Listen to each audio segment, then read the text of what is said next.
Hello friends, welcome to Shriram IAS. आज हम discuss करने वाले हैं 2025 मेंस के क्वेश्चन, वो भी जीएस फॉर इथिक्स। तो दोस्तों, आज के इस सेशन में हम डिस्कस करेंगे इथिक्स की जो केस स्टडीज़ आई थी। जैसा कि आप जानते हो, जीएस फॉर इथिक्स में टोटल 6 केस स्टडीज़ आती है। हर केस स्टडी का वेटेज 20 मार्क्स होता है। तो इथिक्स का पेपर जो कि बहुत स्कोरिंग है, उसमें अगर हमें अच्छा स्कोर करना है तो हमें केस स्टडीज़ को इम्पॉर्टेंट देना होता है, उन्हें अच्छे से लिखना होगा, क्योंकि केस स्टडीज से ही 120 मार्क्स का वेटेज होता है। तो दोस्तों, उस हिसाब से आज हम इन सारी केस स्टडीज़ को डिस्कस करेंगे। तो पहला पॉइंट हमेशा यही होता है कि केस स्टडी को प्रॉपर समझ लीजिए। केस स्टडी की डिमांड क्या है, उसमें core of the core issue क्या है, इथिकल डिलेमास कौन से हैं, उन्हें हमें समझना होता है। उसके बाद जाकर हम उसका आंसर परफेक्टली लिख पाते हैं। तो दोस्तों, चलिए इस सेशन की शुरुआत करते हैं। सारी केस स्टडीज़ को स्टडी करेंगे वन बाय वन करके। केस स्टडीज़ को पढ़ेंगे, समझेंगे, बाद में उनके आंसर को भी डिस्कस करेंगे और एक स्ट्रक्चर भी डेवलप करने की कोशिश करेंगे। सो चलिए दोस्तों, सेशन की शुरुआत करने से पहले, अगर आप मेंस की प्रिपरेशन कर रहे हो, मेंस प्रिपरेशन में कोई भी डाउट है, कन्फ्यूजन है, तो आप हमारे मेंटोर्स के साथ 1-on-1 session free of cost arrange कर सकते हो, जिसके लिए आपको नीचे डिस्क्रिप्शन में दिए हुए लिंक पर बस क्लिक करके इन्फो फिलअप करनी है। हमारे जो काउंसलर है वो आपसे कांटेक्ट करेंगे और मेंटोर के साथ आपका एक फ्री सेशन अरेंज कर देंगे, जिसमें आप अपने सारे डाउट्स, कन्फ्यूजन क्लियर कर सकते हो, अपना स्टडी प्लान जो है उसे स्ट्रीमलाइन कर सकते हो। तो दोस्तों, इस अपॉर्चुनिटी का फ़ायदा उठाइए और चलिए हम हमारी केस स्टडीज़ की शुरुआत करते हैं। तो दोस्तों, क्वेश्चन नंबर 7 पहली केस स्टडी है। 250 वर्ड्स में लिखना है, 20 मार्क्स इसका वेटेज है। अब केस स्टडी को अप्रोच करने के लिए सबसे पहला बेसिक रूल जो है वो ये है कि हमें केस स्टडी को बहुत अच्छे से केयरफुली पढ़ना है, समझना है। उसके साथ ही हमें हर केस स्टडी में रोल एंड रिस्पॉन्सिबिलिटी को आइडेंटिफाई करना है।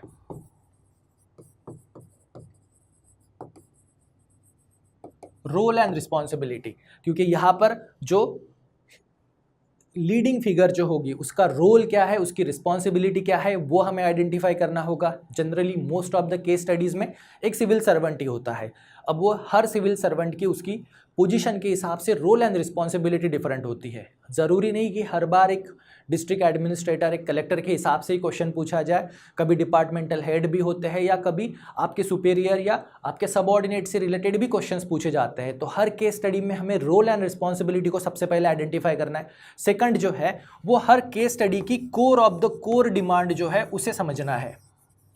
Core of the core ethical issue जो होता है, जो हर केस स्टडी में एक मेजर इथिकल डायलेमा होता है, उसे हमें समझना है। अगर हमने हमारे आंसर में उस मेजर इथिकल डायलेमा को आंसर कर दिया, टैकल कर दिया, तो दोस्तों हमें यहाँ पे मैक्सिमम स्कोर मिलेगा। तो चलिए केस स्टडी को पढ़ते हैं, समझते हैं। तो first, Vijay was a district commissioner of remote district of hilly northern state of country for the last 2 years। पहला statement, role and responsibility. Role क्या है? Deputy commissioner of hilly district in northern India. इसमें भी Uttarakhand, Himachal imagine कर सकते हैं। Then for last 2 year, ये भी इंपॉर्टेंट है कि आप उस जगह पर, विजय जो डिप्यूटी कमिश्नर है, उस जगह पर कितने टाइम ड्यूरेशन के लिए पोजिशन्ड है, क्योंकि उसके हिसाब से ही ये होगा कि अगर 2 year है मतलब वो अपनी डिस्ट्रिक्ट को अच्छे से जानता है, उसके एडमिनिस्ट्रेटिव स्ट्रक्चर को, पावर स्ट्रक्चर को, और जो एडमिनिस्ट्रेटिव मशीनरी है उसकी इफ़िशियंसी हो या वर्किंग सिस्टम हो, उसके बारे में इसे प्रॉपर नॉलेज है। तो विजय डिप्यूटी कमिश्नर है। Then in a month of August, heavy rain lash the complete state followed by cloud burst in upper reaches of said district. Common news है, हम पढ़ते हैं, अभी भी रिसेंटली पढ़ रहे हैं। क्लाउड बर्स्ट है, हेवी रेनफॉल है, लैंडस्लाइड है, उनसे रिलेटेड, पर्टिकुलरली नॉर्दर्न स्टेट जहाँ पे हिमालय रीजन है। तो दोस्तों, ऐसे ही विजय के डिस्ट्रिक्ट में एक क्लाउड बर्स्ट हुआ, जिसके वजह से बहुत ज़्यादा डिस्ट्रक्शन हुआ उसके डिस्ट्रिक्ट में। Then the damage was very heavy in a complete state. Damage heavy है, ओनली उसके डिस्ट्रिक्ट में लिमिटेड नहीं है, बल्कि कंप्लीट स्टेट में डैमेज है, specially in the affected district. Affected district में भी बहुत ज़्यादा है। Then a complete road network and telecommunication were disrupted and building were damaged extensively। Road network damage हो चुका है, टेलीकम्युनिकेशन नेटवर्क डैमेज हो चुका है और बिल्डिंग्स भी डैमेज हो चुकी है। People houses have been destroyed, they were force to stay in open, houses destroy हो गए, लोग बाहर रह रहे। इसमें टोटल मोर देन 200 लोगों की डेथ हो चुकी है और 5000 से ज्यादा बैडली इंजर्ड हो चुके हैं। नंबर इंपॉर्टेंट है कि थाउजेंड्स ऑफ लोग जो है वो इंजर्ड है, थाउजेंड्स ऑफ लोग डिस्प्लेस भी हो गए हैं और डेथ काउंट जो है वो 200, यानी सिचुएशन बहुत सीवियर है। The civil administration under Vijay got activated, started conducting rescue and relief mission जो है वो शुरू हो चुका है। टेम्पररी शेल्टर्स कैंप जो है वो बिल्डअप किए ताकि जिनके हाउसेज डिस्ट्रॉय हुए वो वहाँ पे रह सके। हॉस्पिटल्स बिल्डअप हो चुके हैं जहाँ पे जो इंजर्ड है उनकी ट्रीटमेंट की जा सके, इंजर्ड पीपल की। Then helicopter service were pressed in for the evacuating sick and old people from remote areas. Helicopter services भी शुरू हो चुकी है इवैक्यूएशन के लिए, सिक और ओल्डर पीपल के लिए। तो ये इंफॉर्मेशन है complete. Now next part, Vijay got message. Okay, यहाँ पे आपको ध्यान देना है, Vijay got message from his home town in Kerala. Okay, home town is in Kerala and he is posted in northern state like Himachal, Uttarakhand. Then that his mother was seriously sick, his mother was seriously sick. Then after 2 days Vijay received unfortunate message that his mother has expired. Okay, now he is working in northern states district जहाँ पे बहुत ज़्यादा destruction हो चुका है, calamities है, और इसके होम स्टेट जो है वो है केरला जहाँ पे इनकी मदर की अनफॉर्चुनेट डेथ हो चुकी है। Now Vijay has no close relative, इनके कोई क्लोज रिलेटिव भी नहीं है एक्सेप्ट वन एल्डर सिस्टर, एक बड़ी बहन है, who was US citizen and staying there for last several year। उनकी बड़ी बहन है पर वो यूएस की सिटीजन है और यूएस में ही रह रही है सालों से, यानी वो भी रिच नहीं कर सकती है उनके केरला वाले होम टाउन हाउस में। In mean time a situation in affected district deteriorated further due to resumption of heavy rain. और इनके डिस्ट्रिक्ट में जो सिचुएशन थी, जो प्रॉब्लम जो था वो अभी तक सॉल्व नहीं हुआ, बल्कि वो प्रॉब्लम जो है अभी भी एक्सीड ही हो रहा है। So gap of 5 days at the same time continuous messages were coming to his mobile phone from his home town to reach earliest for performing last rite of his mother. और situation deteriorate ही हो रही है, calamities भी आ रही है और इनके होम टाउन से मैसेजेस भी आ रहे हैं कि आप लास्ट राइट को परफॉर्म करने के लिए केरला जाइए। सो दोस्तों, यहाँ पे core of the core issue क्या है? Core of the core issue ये है कि विजय अपनी रिस्पॉन्सिबिलिटीज़ को, पब्लिक ड्यूटी को फॉलो करे या अपनी फैमिली रिस्पॉन्सिबिलिटीज़, उनकी मदर के लास्ट राइट को परफॉर्म करे, क्योंकि वो रिलीजियस ड्यूटी है और ये इकलौता बेटा भी है और यही वहाँ पर रीच कर सकता है। अब इस सिचुएशन में ये है टोटल केस स्टडी। तो दोस्तों, यहाँ पर क्वेश्चंस का core of the core demand ये है, आपको यहाँ पे डिसाइड करना है इथिकल डिलेमा कि विजय ने अपनी पब्लिक ड्यूटीज़ को प्रायोरिटी देनी है या अपनी रिलीजियस या फैमिली रिस्पॉन्सिबिलिटीज़ को। अब ये core of the core issue है। अब इसके बेसिस पे हम हमारे इस क्वेश्चन को टैकल करते हैं। तो दोस्तों, इस क्वेश्चन के जो सब क्वेश्चंस हैं उनमें सबसे पहला जो है ये कि what are the options available with Vijay. Vijay के पास कौन से ऑप्शंस अवेलेबल है। Second, what are the ethical dilemmas being faced by Vijay, कौन से इथिकल डिलेमास जो है विजय फेस कर रहा है। Third, critically evaluate and examine each of this option identified by Vijay. Her options, जो भी ऑप्शंस विजय के पास अवेलेबल है उनका हमें क्रिटिकल इवैल्यूएशन करना है प्रोज एंड कॉन्स के साथ। Then which option do you think would be most appropriate for Vijay to adopt and why। और वो जो ऑप्शंस को हम डिस्कस करेंगे प्रोज एंड कॉन के साथ, उनमें से अल्टीमेटली कौन सा ऑप्शन आप सिलेक्ट करोगे, ये दोस्तों क्वेश्चन है। तो चलिए पहले हम यहाँ पर क्या करेंगे, हम यहाँ पर पहले इस बी को डील करेंगे, what are the ethical dilemmas being faced by the Vijay. फिर हम लोग ऑप्शंस को साथ में ही प्रोज एंड कॉन के साथ डिस्कस करेंगे, यानी ए और सी को साथ में टैकल करेंगे और देन फाइनली इनमें से एक को हम जस्टिफाई करेंगे कि ये हमारा final course of action as per me विजय का होना चाहिए। तो दोस्तों, कौन से इथिकल डिलेमास जो है वो विजय फेस कर रहा है, जैसा कि अभी हमने यहाँ पर देखा था कि कोर इथिकल डिलेमा जो है, कोर इथिकल डिलेमा क्या कि पर्सनल ड्यूटी को फॉलो किया जाए, पर्सनल ड्यूटी या पब्लिक सर्विस। तो इथिकल डिलेमा जो है,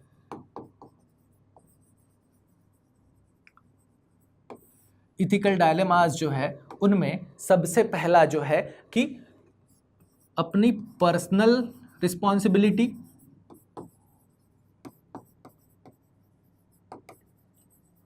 या as a public servant responsibility.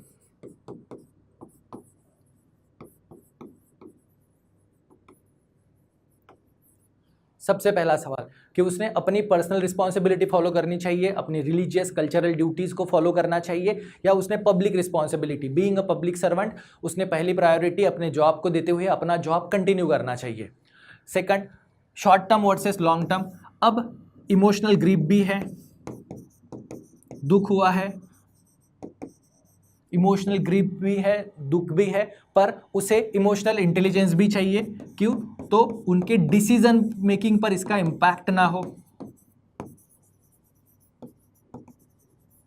अब ऑब्वियसली दुख है, ग्रीफ है, पर इसके वजह से जो वो एक्शंस ले रहे, जो डिसीजंस वो लेंगे उनके जो डिस्ट्रिक्ट में रेस्क्यू ऑपरेशन हो या बाकी सारे इस कॉन्टेक्स्ट में, तो वो डिसीजन पे इसका इंपैक्ट नहीं होना चाहिए। तो इन्होंने इमोशनल ग्रीफ और डिसीजन मेकिंग को भी सॉल्व करना है।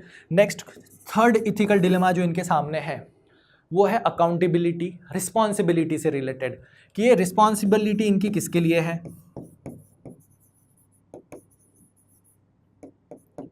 अब ये जो रिस्पॉन्सिबिलिटी है, responsibility towards mother, toward religious practices, ये इंपॉर्टेंट है, या as a responsible civil servant responsibility towards saving thousands of life, ये इंपॉर्टेंट है। तो दोस्तों वहाँ यहाँ पे रिस्पॉन्सिबिलिटी में वही है कि आप saving thousands of lifes important है या मदर के लास्ट राइट्स इंपॉर्टेंट है, रिस्पॉन्सिबल है, सन की रिस्पॉन्स जो है वो इंपॉर्टेंट है। तो दोस्तों यहाँ पे इतने सारी चीज़ें हैं, कमिटमेंट टू पब्लिक सर्विस या डिरेक्शन ऑफ पब्लिक सर्विस, ये वाले कॉन्टेक्स्ट भी आप यहाँ पर यूज़ कर सकते हो। यहाँ पर दोस्तों सिंपैथी, एम्पैथी, कंपैशन, ये सारी वैल्यूज़ जो है वो सिविल सर्वेंट की टेस्ट होगी। साथ ही इमोशनल इंटेलिजेंस को भी उसे अप्लाई करना होगा। तो ये दोस्तों है इथिकल डिलेमास जो करंटली विजय फेस कर रहा है। Then what are the options available with Vijay. अब विजय के पास कौन से ऑप्शंस हैं, तो चलिए पहले शुरुआत करते हैं। पहला ऑप्शन है, और दोस्तों इन ऑप्शंस को हम अभी इसी साथ में ही क्रिटिकली इवैल्यूएट कर लेंगे, ताकि बाद में ऑप्शन सी जो है वो आप अपने हिसाब से लिख पाओगे। तो पहला जो है लीव फॉर केरला,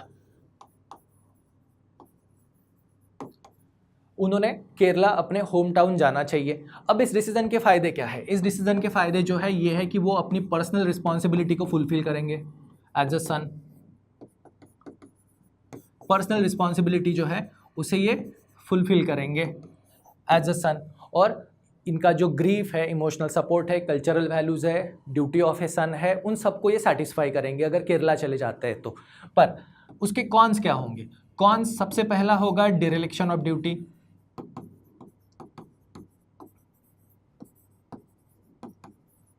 कि वो अपनी ड्यूटी छोड़ के, रिस्पॉन्सिबिलिटी छोड़ के वो अपनी personal responsibilities, family responsibility, cultural responsibility या रिलीजियस रिस्पॉन्सिबिलिटीज़ को फुलफिल करने के लिए गए हैं। तो डिरेक्शन ऑफ ड्यूटी होगी, जिससे जो रेस्क्यू ऑपरेशन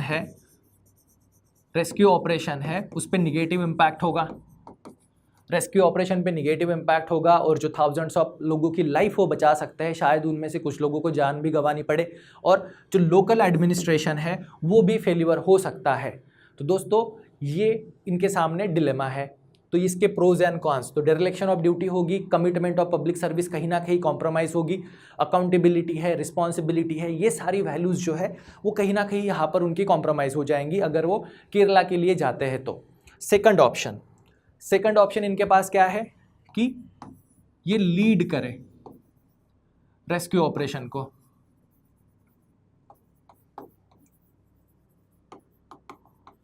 केरला न जाते हुए ये रेस्क्यू ऑपरेशन को लीड करेंगे, तो ये क्या होगा? पहला जो होगा commitment to public service,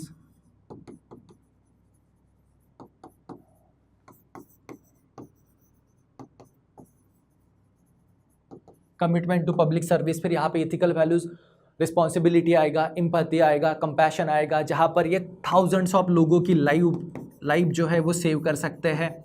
thousands of लोगों की लाइफ सेव करेंगे। साथ ही जो लीडरशिप क्वालिटीज़ की ज़रूरत होती है वो लीडरशिप ये यहाँ पर शो करेंगे, और जो सबऑर्डिनेट हैं उन्हें सबऑर्डिनेट्स को इंस्पायर भी करेंगे, उनमें कॉन्फिडेंस भी फ्यूज़ करेंगे, जिसके वजह से ये जो रेस्क्यू ऑपरेशन है या ये जो टफ टाइम के जो डिसीजंस है वो स्मूथली कैरी ऑन होंगे।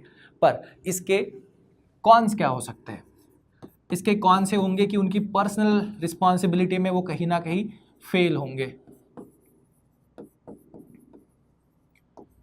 पर्सनल रिस्पॉन्सिबिलिटी में फेल होंगे, साथ ही एक इमोशनल स्कार भी रहेगा कि माँ जो मदर की लास्ट राइट में नहीं जा पाए, उन्हें नहीं देख पाए, तो एक लॉन्ग टर्म इम्पैक्ट जो होगा उन पर वो निगेटिव होगा कि इमोशनल स्कार भी होगा, तो उन्हें इमोशनल इंटेलिजेंस की भी यहाँ पर ज़रूरत पड़ेगी। थर्ड ऑप्शन जो है इनके पास जो है वो है एक balance approach. Third option balance approach. Third option में क्या कर सकते हैं?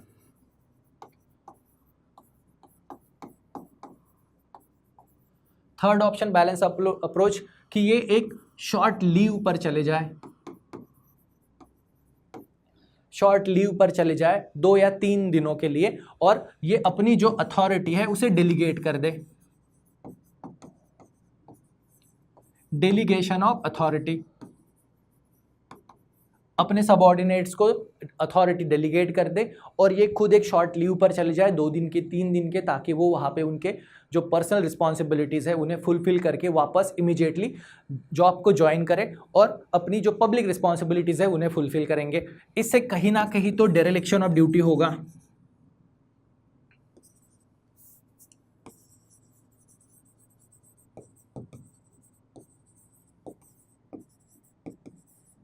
इसे कहीं ना कहीं डेरेलिक्शन ऑफ ड्यूटी होगा। और सबऑर्डिनेट, इसके प्रोज जो है, सॉरी ये कॉन्स हो गया। डेरेलिक्शन ऑफ ड्यूटी जो है ये कॉन्स में हो जाएगा। इसके प्रोज में अगर आप डालोगे तो प्रोज में ये होगा कि trust in subordinate, trust in subordinate, subordinate में ट्रस्ट भी होगा, और ये वर्चुअली एक कंट्रोल रूम भी इस्टेब्लिश कर सकते हैं जहां पर खुद सारी एक्टिविटी ना करते हुए एक जॉइंट टीम बनाकर उनसे डिसीजन मेकिंग करेंगे और वर्चुअली उस कंट्रोल रूम से कनेक्ट रह के सारे डिसीजन भी कैरी कर सकते हैं। तो दोस्तों ये 3 ऑप्शंस हमने यहाँ पर डिस्कस किए। पहला कि आप केरला चले जाओ, पर्सनल रिस्पॉन्सिबिलिटी को प्रायोरिटी दो। दूसरा, आप रेस्क्यू ऑपरेशन को लीड करो, अपनी पब्लिक सर्विस कमिटमेंट को प्रायोरिटी दो। तीसरा, एक बैलेंस अप्रोच, जहाँ पर आप एक टेम्पररी शॉर्ट लीव पर जा रहे हो 1 दिन 2 दिन 3 दिन, और वापस आके अपनी सारी जो रिस्पॉन्सिबिलिटीज़ है उन्हें रिज्यूम कर रहे हो और सबऑर्डिनेट को सिचुएशन हैंडल करने के लिए ट्रेन भी कर रहे हो। तो दोस्तों इस तरह से हमने यहाँ पर डिस्कस किया what are the options available with Vijay. हमने 3 ऑप्शंस ही डिस्कस किए। इसके अलावा भी अगर आप चाहो तो ऑप्शंस आप क्रिएट कर सकते हो, पर यहाँ पर भूलना नहीं है हमारे पास वर्ड लिमिट जो होती है वो 250 वर्ड्स की होती है। तो 250 वर्ड्स के हिसाब से आप 3 या 4 ऑप्शंस बना सकते हो। Then critically evaluate and examine each of this options independently. तो दोस्तों हमने इन तीनों ऑप्शंस को क्रिटिकली इवैल्यूएट भी किया, सबके प्रॉस भी देखे, कॉन्स भी देखे। अब यहाँ पे पब्लिक सर्विस है, रिस्पॉन्सिबिलिटीज़ है, accountability, empathy and compassion, saving 1000 lives और परफॉर्मिंग योर रिलीजियस और कल्चरल ड्यूटी एज अ सन और एज अ पब्लिक सर्वेंट, दोनों चीज़ें आती है। अब विच option do you think would be most appropriate for Vijay and why? अब इन तीनों में से कौन सा मोस्ट अप्रोप्रिएट ऑप्शन होगा? तो हमारा आंसर होना चाहिए बैलेंस अप्रोच वाला, कि एक शॉर्ट लीव पर 2 से 3 दिन के लिए वो चले जाएंगे। पर अभी व्हाई भी तो हमें जस्टिफाई करना होगा। तो दोस्तों व्हाई में ये है कि as a civil servant person की रिस्पॉन्सिबिलिटी होती है कि वो इंस्टीट्यूशनल कैपेबिलिटी बिल्डअप करे।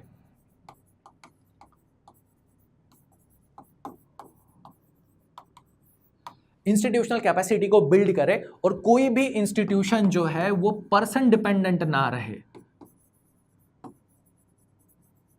गवर्नमेंट मशीनरी जो है वो पर्सन डिपेंडेंट ना रहे। एज अ सिविल सर्वेंट उन्हें इंस्टीट्यूशनल कैपेबिलिटीज बिल्ड करनी होती है, सबऑर्डिनेट को ट्रेन करना होता है कि एक पर्सन अगर सिस्टम से लीव पर भी चले जाए तो सिस्टम कोलैप्स ना हो, बल्कि सारी civil service machinery, administrative machinery जो है वो स्मूथली काम करे। तो ये जो है 1% डिपेंडेंट नहीं है। इंस्टीट्यूशनल कैपेसिटी इन्होंने अपने सबऑर्डिनेट को बिल्ड करना था, तो इन्होंने अपने सबऑर्डिनेट को ट्रेन किया होगा, ट्रेन सबऑर्डिनेट्स, उनमें कैपेसिटी बिल्डिंग है। दूसरा, एक जॉइंट टीम बना सकते हैं वो सिचुएशन को मैनेज करने के लिए, जॉइंट टीम जिसमें पुलिस भी होंगे, एडमिनिस्ट्रेटिव ऑफिसर्स भी होंगे, आर्मी के यूनिट्स होंगे, एनडीआरएफ के यूनिट्स होंगे। और ये जो कंट्रोल रूम है एनडीआरएफ के ऑफिसर, और ये जो कंट्रोल रूम है, इस कंट्रोल रूम से वो वर्चुअली कनेक्ट रह सकते हैं,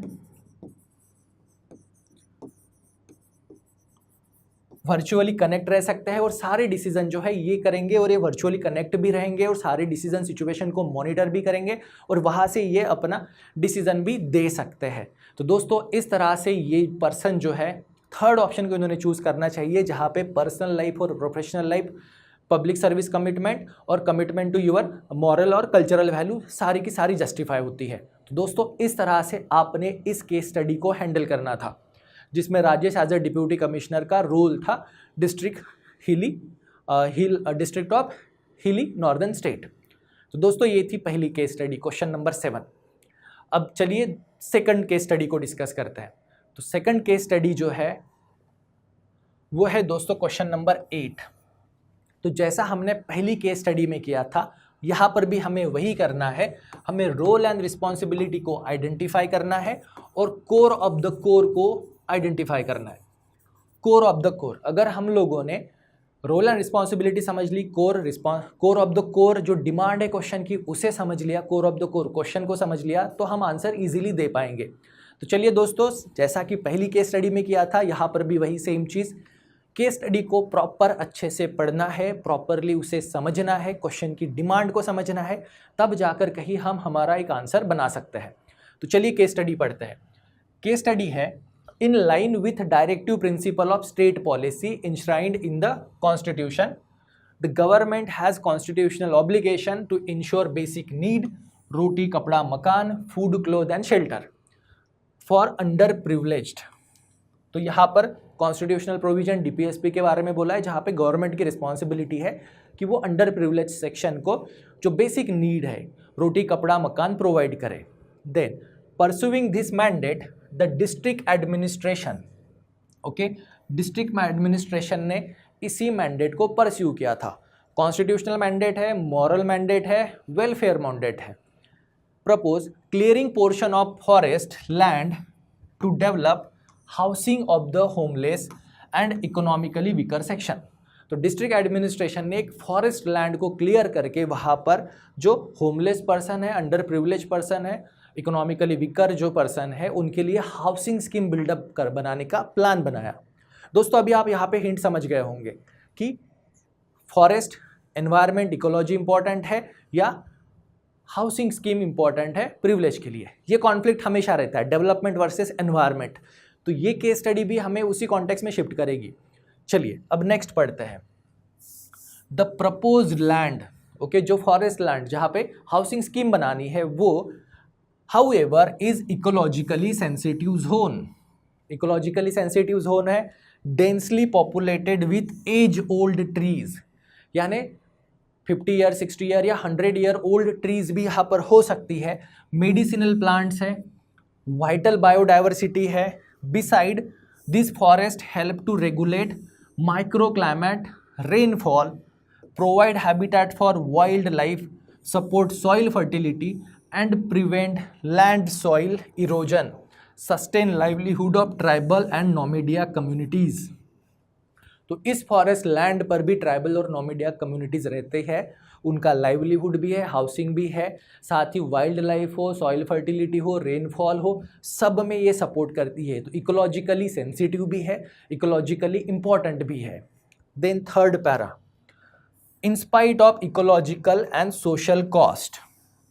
इकोलॉजिकल एंड सोशल कॉस्ट, दोस्तों यहाँ सोशल कॉस्ट कौन सी होगी? सोशल कॉस्ट है जो ट्राइबल और नोमेडिया कम्युनिटीज़ का लाइवलीहुड डिपेंड है, उस कॉन्टेक्स्ट में ये यहाँ पे सोशल कॉस्ट होगी, उनका लाइवलीहुड इसी पे डिपेंड है। The administration argue in favour of said propose by highlighting that this very initiative address the fundamental human right as critical welfare priorities. तब भी जस्टिस जो डिस्ट्रिक्ट एडमिनिस्ट्रेशन है वो इस फॉरेस्ट क्लियरिंग ऑपरेशन को सपोर्ट कर रहा है, ये कहकर कि ये बेसिक फंडामेंटल ह्यूमन राइट्स है कि लोगों को वेलफेयर मिलना चाहिए, बेसिक नीड मिलनी चाहिए। Beside fulfilling government's duty to uplift and empower the poor through inclusion of housing development, तो गवर्नमेंट की रिस्पॉन्सिबिलिटी भी पूरी हो रही है. Now further these forest areas have become unsafe. अब ये जो फॉरेस्ट एरिया है ये अनसेफ भी है. क्यों? तो यहाँ पे वाइल्ड एनिमल्स का थ्रेट है, जिसके वजह से ह्यूमन वाइल्ड लाइफ कॉन्फ्लिक्ट भी हो रहे हैं. और लास्टली अगर इस फॉरेस्ट जोन को क्लियर करते हैं तो यहाँ पर जो एंटी सोशल एलिमेंट्स हैं जो इस फॉरेस्ट को यूज करते हैं for hideout, thereby enhancing law and order. तो दोस्तों यहाँ पे वाइल्ड लाइफ कॉन्फ्लिक्ट को भी रिजॉल्व कर सकते हैं एडमिनिस्ट्रेशन के हिसाब से, एंड लॉ एंड ऑर्डर को भी सुधार सकते हैं एडमिनिस्ट्रेशन के हिसाब से. नाउ केस स्टडी आपको समझ में आ गई. केस स्टडी है डेवलपमेंट वर्सेस एनवायरनमेंट, जहाँ पे एक हाउसिंग सोसाइटी जो कॉन्स्टिट्यूशनल मैंडेट भी है या एनवायरनमेंट प्रोटेक्शन, साथ ही वाइल्ड लाइफ कॉन्फ्लिक्ट भी है और लॉ एंड ऑर्डर के इश्यूज भी है, पर नॉमिडियाक और ट्राइबल पीपल्स भी इसमें इन्वॉल्व है. तो दोस्तों हमें क्वेश्चन पूछा है, can forestation be ethically justified in the pursuit of social welfare object like housing for the homeless.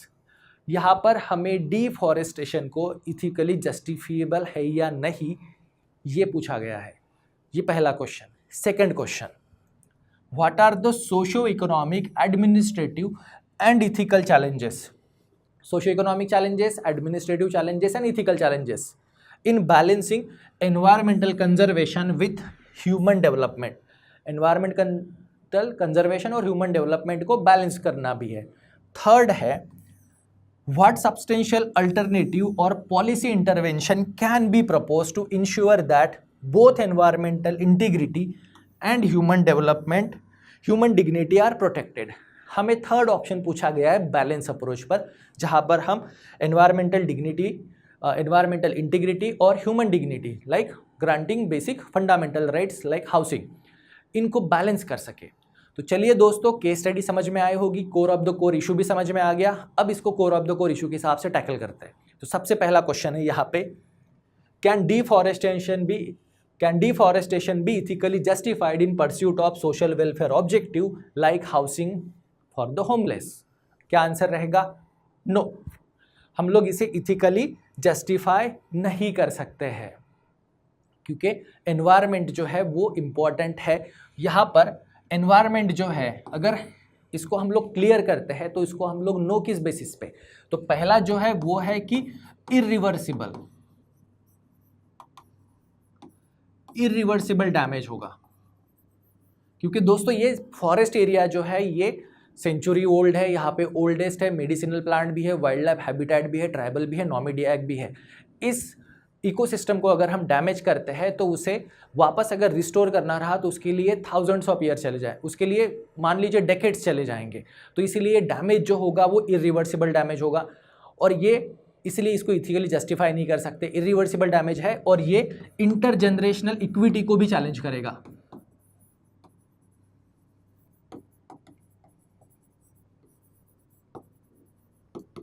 Intergenerational equity, क्योंकि ये जो फॉरेस्ट है ये हमें प्रीवियस जनरेशन का गिफ्ट है, हमारी जनरेशन इसे यूज़ कर रही है और आने वाली जनरेशन को भी मिलना चाहिए. अदरवाइज क्लाइमेट चेंज, इनके जो इम्पैक्ट है उसके निगेटिव पॉइंट जो है वो आने वाली जनरेशन को भी फेस करने पड़ सकते हैं. तो यहाँ पे ये इरिवर्सिबल डैमेज क्रिएट करेगा इकोसिस्टम को, और इंटरजेनरेशनल इक्विटी जो है उसे भी ये डैमेज करेगा. इसीलिए दोस्तों ये जो डिफॉरेस्टेशन है इसे इथिकली जस्टिफाई नहीं कर सकते हैं. डिफॉरेस्टेशन यहाँ इथिकली जस्टिफिएबल नहीं है for the welfare objective like housing for homeless. ये पहला पॉइंट रहेगा, इसे इथिकली जस्टिफाई नहीं कर सकते हैं. क्यों? तो फॉरेस्ट एरिया जो है ये हमें क्लाइमेट चेंज से डील करने में हेल्प करेगा. क्लाइमेट चेंज, बहुत सारी जो इकोलॉजिकल सर्विसेज होती है,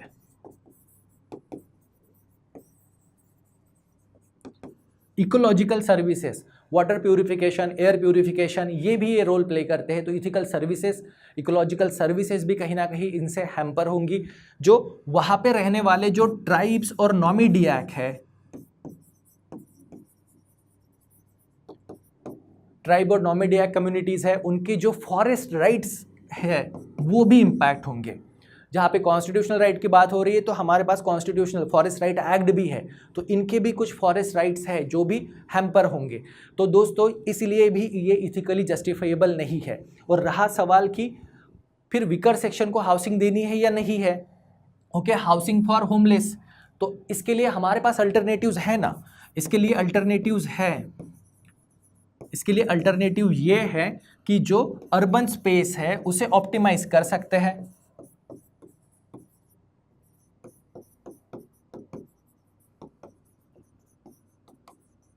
urban space optimisation, urban space जो है, जो एम्प्टी स्पेसेस है उन्हें प्रॉपरली आप अरेंज कर सकते हो। या दूसरा, आप वर्टिकल हाउसिंग भी बिल्डअप कर सकते हो। वर्टिकल हाउसिंग यानी multi floor building, 10 floor 20 floor की बिल्डिंग्स बनाकर भी हम इनकी हाउसिंग को अरेंज कर सकते हैं। या जो डिग्रेडेड लैंड है, बेरन लैंड है, जहाँ पे एग्रीकल्चर नहीं होता है या जहाँ पे फॉरेस्ट नहीं है, ऐसे लैंड पर भी आप हाउसिंग स्कीम को बिल्डअप कर सकते हो। तो आपके पास अल्टरनेटिव है और इनसे जो डैमेज होगा वो सीवियर होगा। तो दोस्तों इस तरह से ये पहला ए सेक्शन जो है इसे हम बैलेंस मैनर में ऑपरेट कर सकते हैं कि ये इथिकली जस्टिफिएबल नहीं है एंटायरली। हमारे पास अल्टरनेटिव सॉल्यूशंस भी है। यहाँ पे इरिवर्सिबल डैमेज होगा जो थाउजेंड्स ऑफ ईयर्स में क्रिएट हुआ है और आने वाली जनरेशन को भी फॉलो करना है। तो इस तरह से इस ऑप्शन ए को आप टैकल करोगे। देन ऑप्शन बी की बात करते हैं। ऑप्शन बी है, what are the socio economic ethical challenges in balancing environmental conservation with human development. अब ह्यूमन डेवलपमेंट के साथ हमें एनवायरमेंट कंजर्वेशन भी करना है। तो ये जो चैलेंजेस है, like socio economic challenges, administrative और इथिकल चैलेंजेस, इन्हें कैसे बैलेंस किया जा सकता है। तो इन चैलेंजेस को वन बाय वन करके देखते हैं। तो दोस्तों socio economic challenges, first,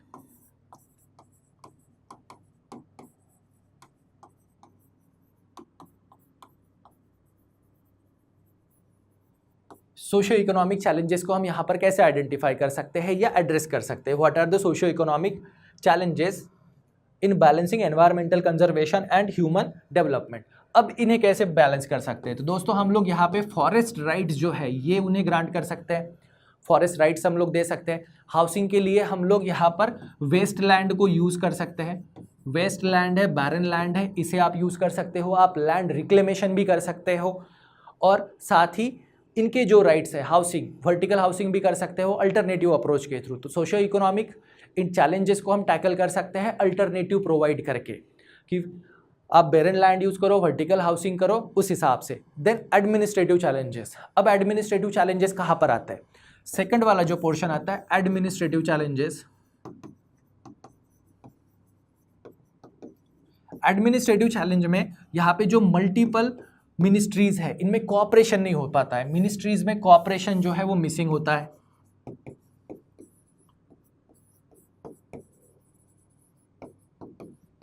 missing cooperation जो है, मिनिस्ट्रीज में कोऑपरेशन वो मिसिंग होता है। जो अर्बन एरिया का ऑप्टिमाइजेशन यूज है उसे ये नहीं कर पाते हैं। सेकंड, अगर लैंड अवेलेबिलिटी नहीं रही तो लैंड अवेलेबिलिटी की भी इश्यूज है कि अगर उस सिटी के विसिनिटी में अगर कहीं पर भी लैंड अवेलेबल नहीं है या बैरन लैंड अवेलेबल नहीं है, वेस्ट लैंड अवेलेबल नहीं है, उस टाइम पे फिर यहाँ सोशियो इकोनॉमिक कॉन्टेक्स्ट में आप लाइवलीहुड भी लिख सकते हो। लाइवलीहुड क्यों, तो वहाँ पे जो ट्राइब और नोमैडिक कम्युनिटीज़ रह रहे हैं वो लाइवलीहुड के लिए उस फॉरेस्ट पर डिपेंडेंट है। और अगर हम फॉरेस्ट को क्लियर करके अर्बन एरियाज़ में रहने वाले लोग जो है अगर उन्हें वहाँ पर सिचुएट करेंगे तो उनका भी लाइवलीहुड का प्रॉब्लम आएगा। तो यहाँ पे एडमिनिस्ट्रेटिव चैलेंजेस में हम इन सिटू स्लम रिहैबिलिटेशन भी बोल सकते हैं।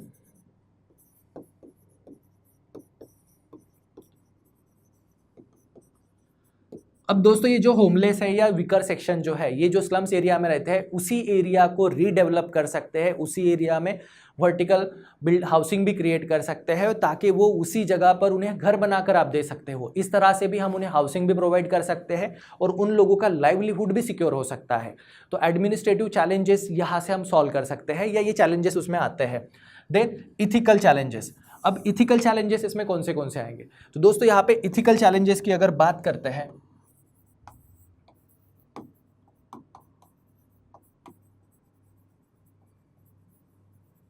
अगर हम इथिकल चैलेंजेस की यहाँ पर बात करेंगे तो इथिकल चैलेंजेस वही है कि हमें डेवलपमेंट वर्सेस एनवायरमेंट।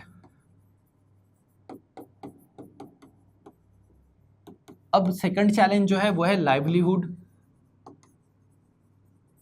लाइवलीहुड, अगर हम लोग अर्बन वीकर सेक्शन जो है उनको अगर हाउसिंग प्रोवाइड करते हैं तो जो ट्राइबल है वहाँ पे लाइवलीहुड इशू क्रिएट होगा। फिर यहाँ पे इथिकल इश्यूज जो है कि हम लोग यहाँ पे लॉ एंड ऑर्डर प्रॉब्लम जो है उसे सॉल्व करने के लिए फॉरेस्ट क्लियरिंग ये ऑप्शन नहीं है। मैन वर्सेस एनिमल कॉन्फ्लिक्ट जो है उसे सॉल्व करने के लिए भी फॉरेस्ट क्लियरिंग ये नहीं है, बल्कि हमने जो हमारी जो एनवायरमेंटल इम्पैक्ट असेसमेंट है, एनवायरमेंटल इम्पैक्ट असेसमेंट है उसको प्रॉपरली करना चाहिए, पर्टिकुलरली इकोलॉजिकली सेंसिटिव जोन में, क्योंकि जो वाइल्ड लाइफ है, मेडिसिनल प्लांट है, एनिमल्स है, उनका कंजर्वेशन भी हमारी रिस्पॉन्सिबिलिटी में आता है। तो इस तरह से आप इनके इथिकल एंगल से इन्हें डील कर सकते हो, जहाँ पे कंपैशन भी होगा, इम्पैथी भी होगी। कंपैशन, इम्पैथी और सिंपैथी जो है ये सारी वैल्यूज़ नेचर के तरफ भी होगी, मदर अर्थ की तरफ भी है, ह्यूमन डेवलपमेंट की तरफ भी है, इन्हें हमें बैलेंस करना है। अब third C option, C option जो है वो है व्हाट सब्सटेंशियल अल्टरनेटिव और policy intervention can be propose to ensure that both environmental integrity and human dignity are protected. अब यहाँ पे कौन से अल्टरनेटिव या पॉलिसी इंटरवेंशन हम सजेस्ट कर सकते हैं? तो दोस्तों यहाँ पे जो सबसे पहला अल्टरनेटिव जो आप लिखोगे तो वो वही है अल्टरनेटिव कि भाई हाउसिंग के लिए आपके पास वेस्टलैंड है, बैरन लैंड है, ओके, वहाँ पर आप जा सकते हो, वहाँ पर आप हाउसिंग बिल्डअप कर सकते हो, इन सिटू में बिल्डअप कर, इन सिटू स्लम रिहैबिलिटेशन कर सकते हो या लैंड रिक्लेमेशन भी कर सकते हो। तो ये आपके पास एक पहला अल्टरनेटिव है। सेकंड अल्टरनेटिव की अगर बात करें तो जैसे कि या पॉलिसी इंटरवेंशन, जैसे पीएम आवास योजना है, पीएम आवास योजना जहाँ पे हम लोग अर्बन पुअर जो है उन्हें हाउसिंग के लिए हेल्प करते हैं, उसका अर्बन सेगमेंट भी आता है, रूरल सेगमेंट भी आता है। तो पीएम आवास योजना है, या हम बिल्डिंग मटेरियल के लिए इको फ्रेंडली मटेरियल भी सजेस्ट कर सकते हैं, इको फ्रेंडली, जैसे कि बाम्बू अगर आप यूज़ कर रहे हो कंस्ट्रक्शन के लिए, बाम्बूज है, प्लास्टिक रिसाइकलिंग है,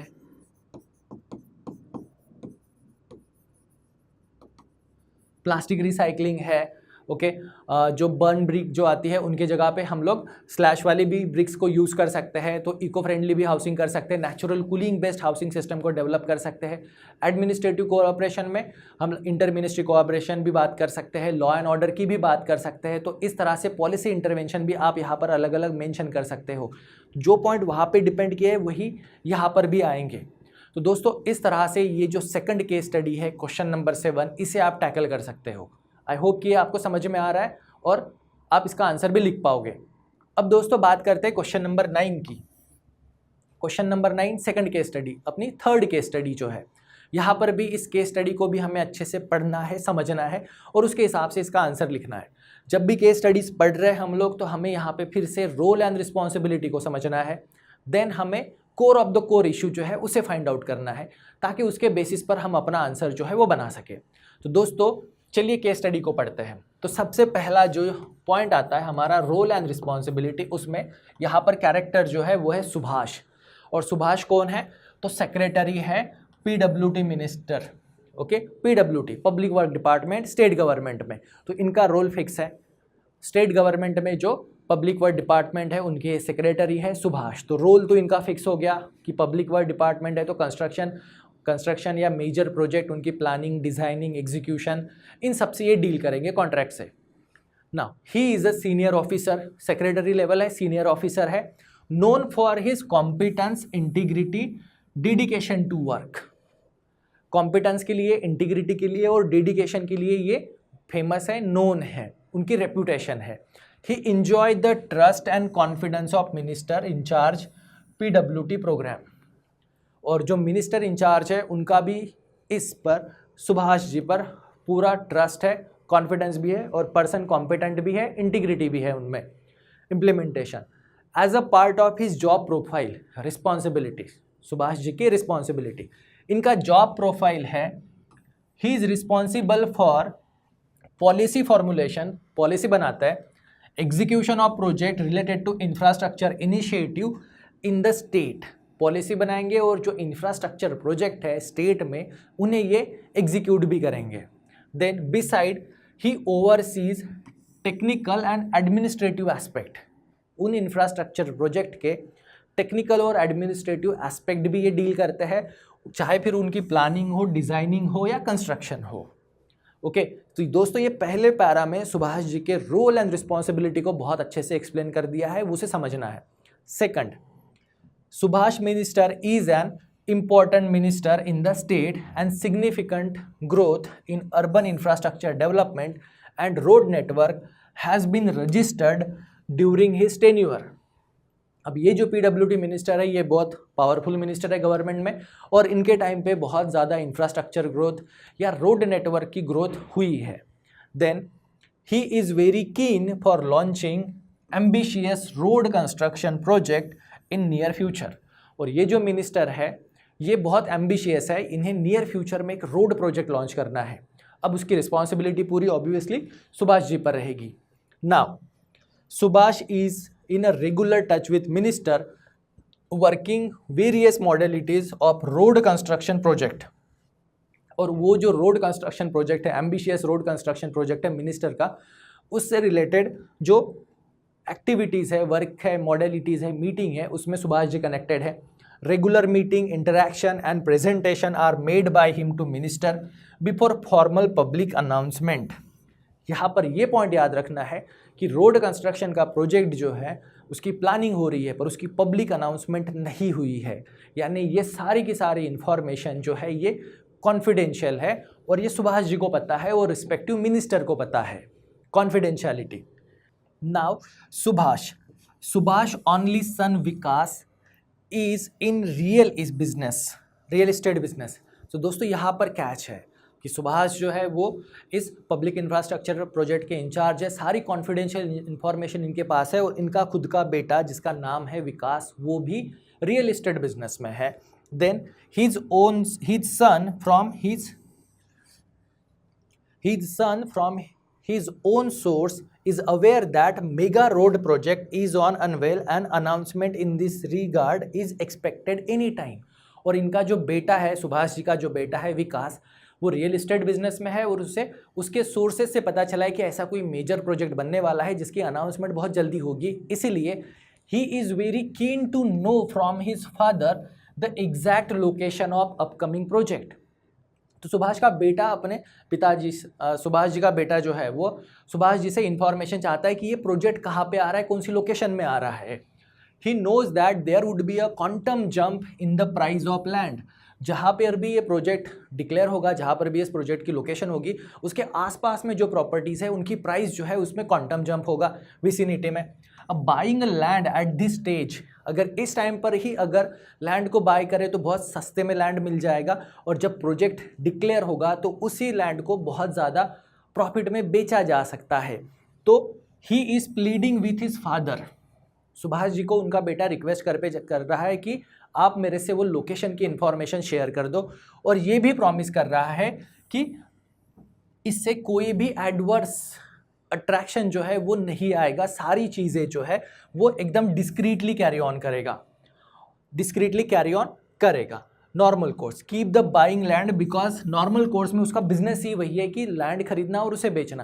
तो ये बंदा क्या करेगा, उस लोकेशन के आसपास की लैंड को खरीदेगा। इसलिए वो अपने पापा को यानी सुभाष जी को फोर्स कर रहा है, कन्विंस करने की कोशिश कर रहा है कि आप वो लोकेशन मुझे पहले ही बता दो, जो लोकेशन कॉन्फिडेंशियल है, पब्लिक डोमेन में अभी नहीं है।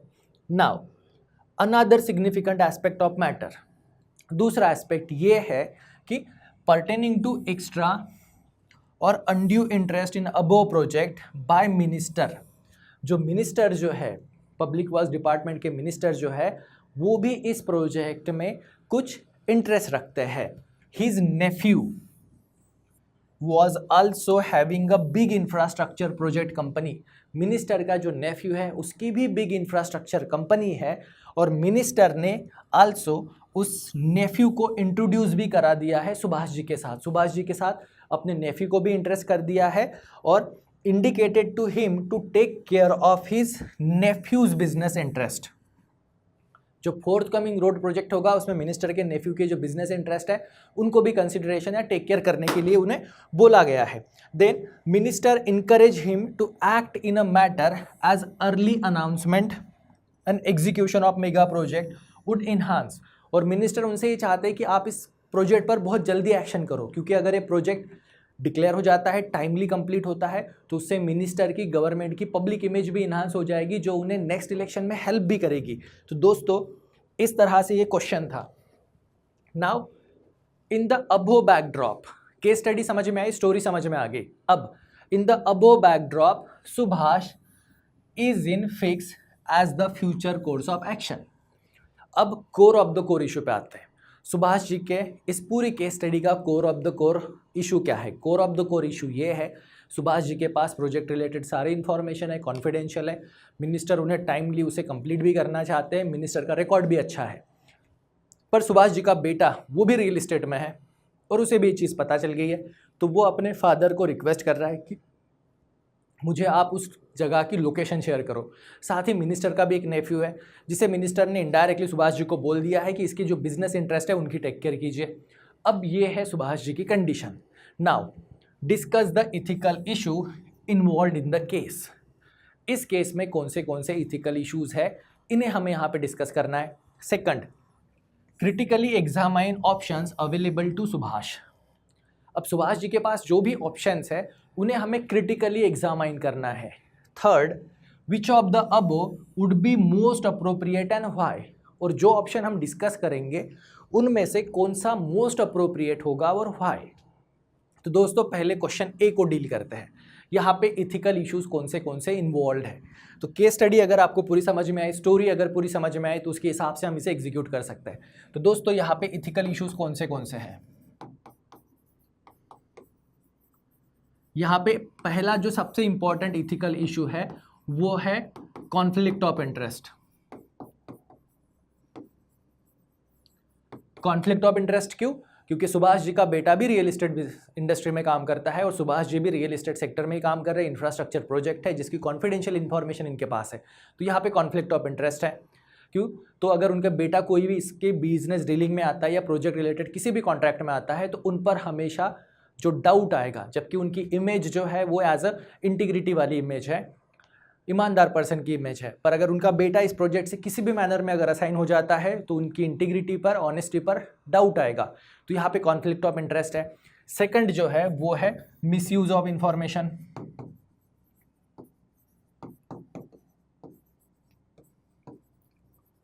इनके पास जो भी इंफॉर्मेशन है वो पूरी तरह कॉन्फिडेंशियल है और इस इंफॉर्मेशन को अगर वो अपने बेटे के साथ शेयर करे या ना करे, या जो इनसाइडर ट्रेडिंग है, ये खुद भी इनसाइडर ट्रेडिंग कर सकते हैं या बाकी मिनिस्टर या बाकी लोग भी कर सकते हैं जिनके पास इंफॉर्मेशन है। तो यहाँ पे इथिकल इशू जो है वो है इनसाइडर,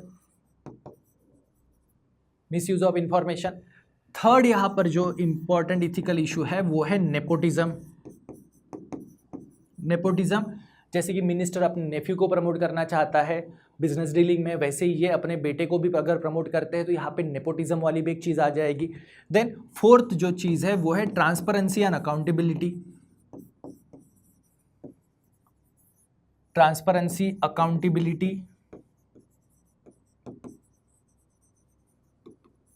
और यहाँ पर कहीं ना कहीं कॉन्फिडेंशियलिटी भी आती है। कॉन्फिडेंशियलिटी भी आती है, इंटीग्रिटी है, रिस्पॉन्सिबिलिटी है, अकाउंटेबिलिटी है, कॉन्फिडेंशियलिटी है, प्रोबिटी भी एक आता है। प्रोबिटी की सारी गवर्नमेंट प्रोसेस जो है वो फेयर मैनर में हो, इक्वल मैनर में हो। तो यहाँ पे इथिकल इशू में प्रोबिटी भी आएगा, फेयरनेस, नॉन पार्टीसनशिप, ये सारे पॉइंट्स यहाँ पर इथिकल इश्यूज आ सकते हैं। इनसे भी ज़्यादा इथिकल इश्यूज हो सकते हैं पर ये मेजर इथिकल इश्यूज है। तो दोस्तों यहाँ पर हमने मेंशन किया ethical issues involve in the case, और इन्हें हम लोग शॉर्ट में डिस्कस भी कर सकते हैं। कॉन्फ्लिक्ट ऑफ इंटरेस्ट कैसे होगा, उनके बेटे का है, नेपोटिज्म बेटा प्लस नेफ्यू है, इनसाइड इन्फॉर्मेशन, वो इन्फॉर्मेशन सेल करके उससे नियर अबाउट प्रॉपर्टीज खरीद के पैसे भी कमा सकते हैं, करप्शन भी होगा, ट्रांसपेरेंसी, अकाउंटेबिलिटी और कॉन्फिडेंशियलिटी भी है, क्योंकि यहाँ पर कॉन्फिडेंशियलिटी इन्हें रखनी है और इन्फॉर्मेशन के लिए अकाउंटेबल भी यही है, मिनिस्टर को भी है। Then probity. अब ऑप्शन बी को देखते हैं। ऑप्शन बी है critically examine the options available to Subhash in the above situation. तो पहले सुभाष के पास कौन से ऑप्शन अवेलेबल है वो, और फिर इन सारे ऑप्शंस को हम क्रिटिकली इवैल्यूएट भी करेंगे। तो दोस्तों सुभाष के पास जो पहला ऑप्शन है वो ये है, first option, share information with सन।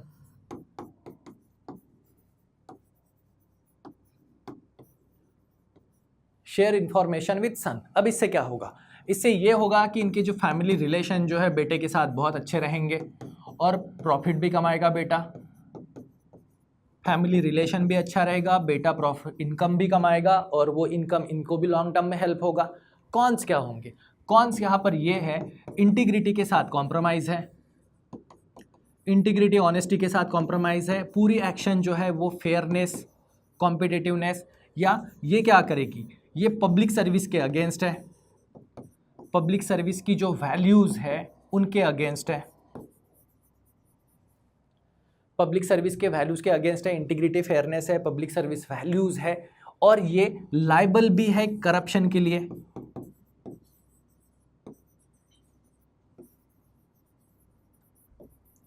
उन पर करप्शन की केस भी हो सकती है, और ये कॉन्फ्लिक्ट ऑफ इंटरेस्ट को भी प्रमोट करेगा, नेपोटिज्म को भी प्रमोट करेगा। ऐसे बहुत सारे इसके आप कॉन्स इसको क्रिटिकली इवैल्यूएट कर सकते हो। अब इसका सेकंड ऑप्शन डिस्कस करते हैं। सेकंड ऑप्शन ये है कि सन की ऑफर को रिजेक्ट कर दे, सन की ऑब्जेक्ट को रिजेक्ट कर दे, उसको कंप्लीटली ना बोल दे। इनसे क्या होगा, इनसे वही कि इनके फैमिली रिलेशन खराब हो जाएंगे, ओके, फैमिली कॉन्फ्लिक्ट होगा, बेटे के साथ रिलेशन खराब होगा, इकोनॉमिक लॉस होगा। पर यहाँ पे जो भी जितने पॉइंट हमने लिखे हैं, integrity, fairness, competitiveness, accountability, transparency, सारी चीज़ें मेक श्योर होगी। यहाँ पर उनकी पब्लिक सर्विस वैल्यूज़ जो है, प्रोबिटी है, वो भी अपहोल्ड हो जाएगी और वो करप्शन के लिए लाइबल भी नहीं रहेंगे। ये सेकंड ऑप्शन। अब थर्ड ऑप्शन जो है, जो बैलेंस्ड अप्रोच जो है, वो ये थर्ड ऑप्शन जो है, जो बैलेंस अप्रोच जिसे हम ये कहते हैं कि इन्होंने क्या करना चाहिए। इनका थर्ड ऑप्शन ये है कि इन्होंने डिस्क्लोज कर देना चाहिए कॉन्फ्लिक्ट ऑफ इंटरेस्ट को।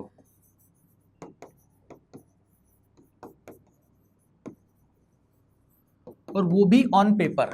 Third option conflict of interest है, फ्यूचर में अगर उनका बेटा इससे अलाइंड होता है या उनका नेफ्यू भी होता है तो कॉन्फ्लिक्ट ऑफ इंटरेस्ट को सिविल सर्वेंट ने पब्लिकली डिस्क्लोज करना एक सही चीज़ होती है, जिसे हम लोग रिंग फेंसिंग भी कह सकते हैं।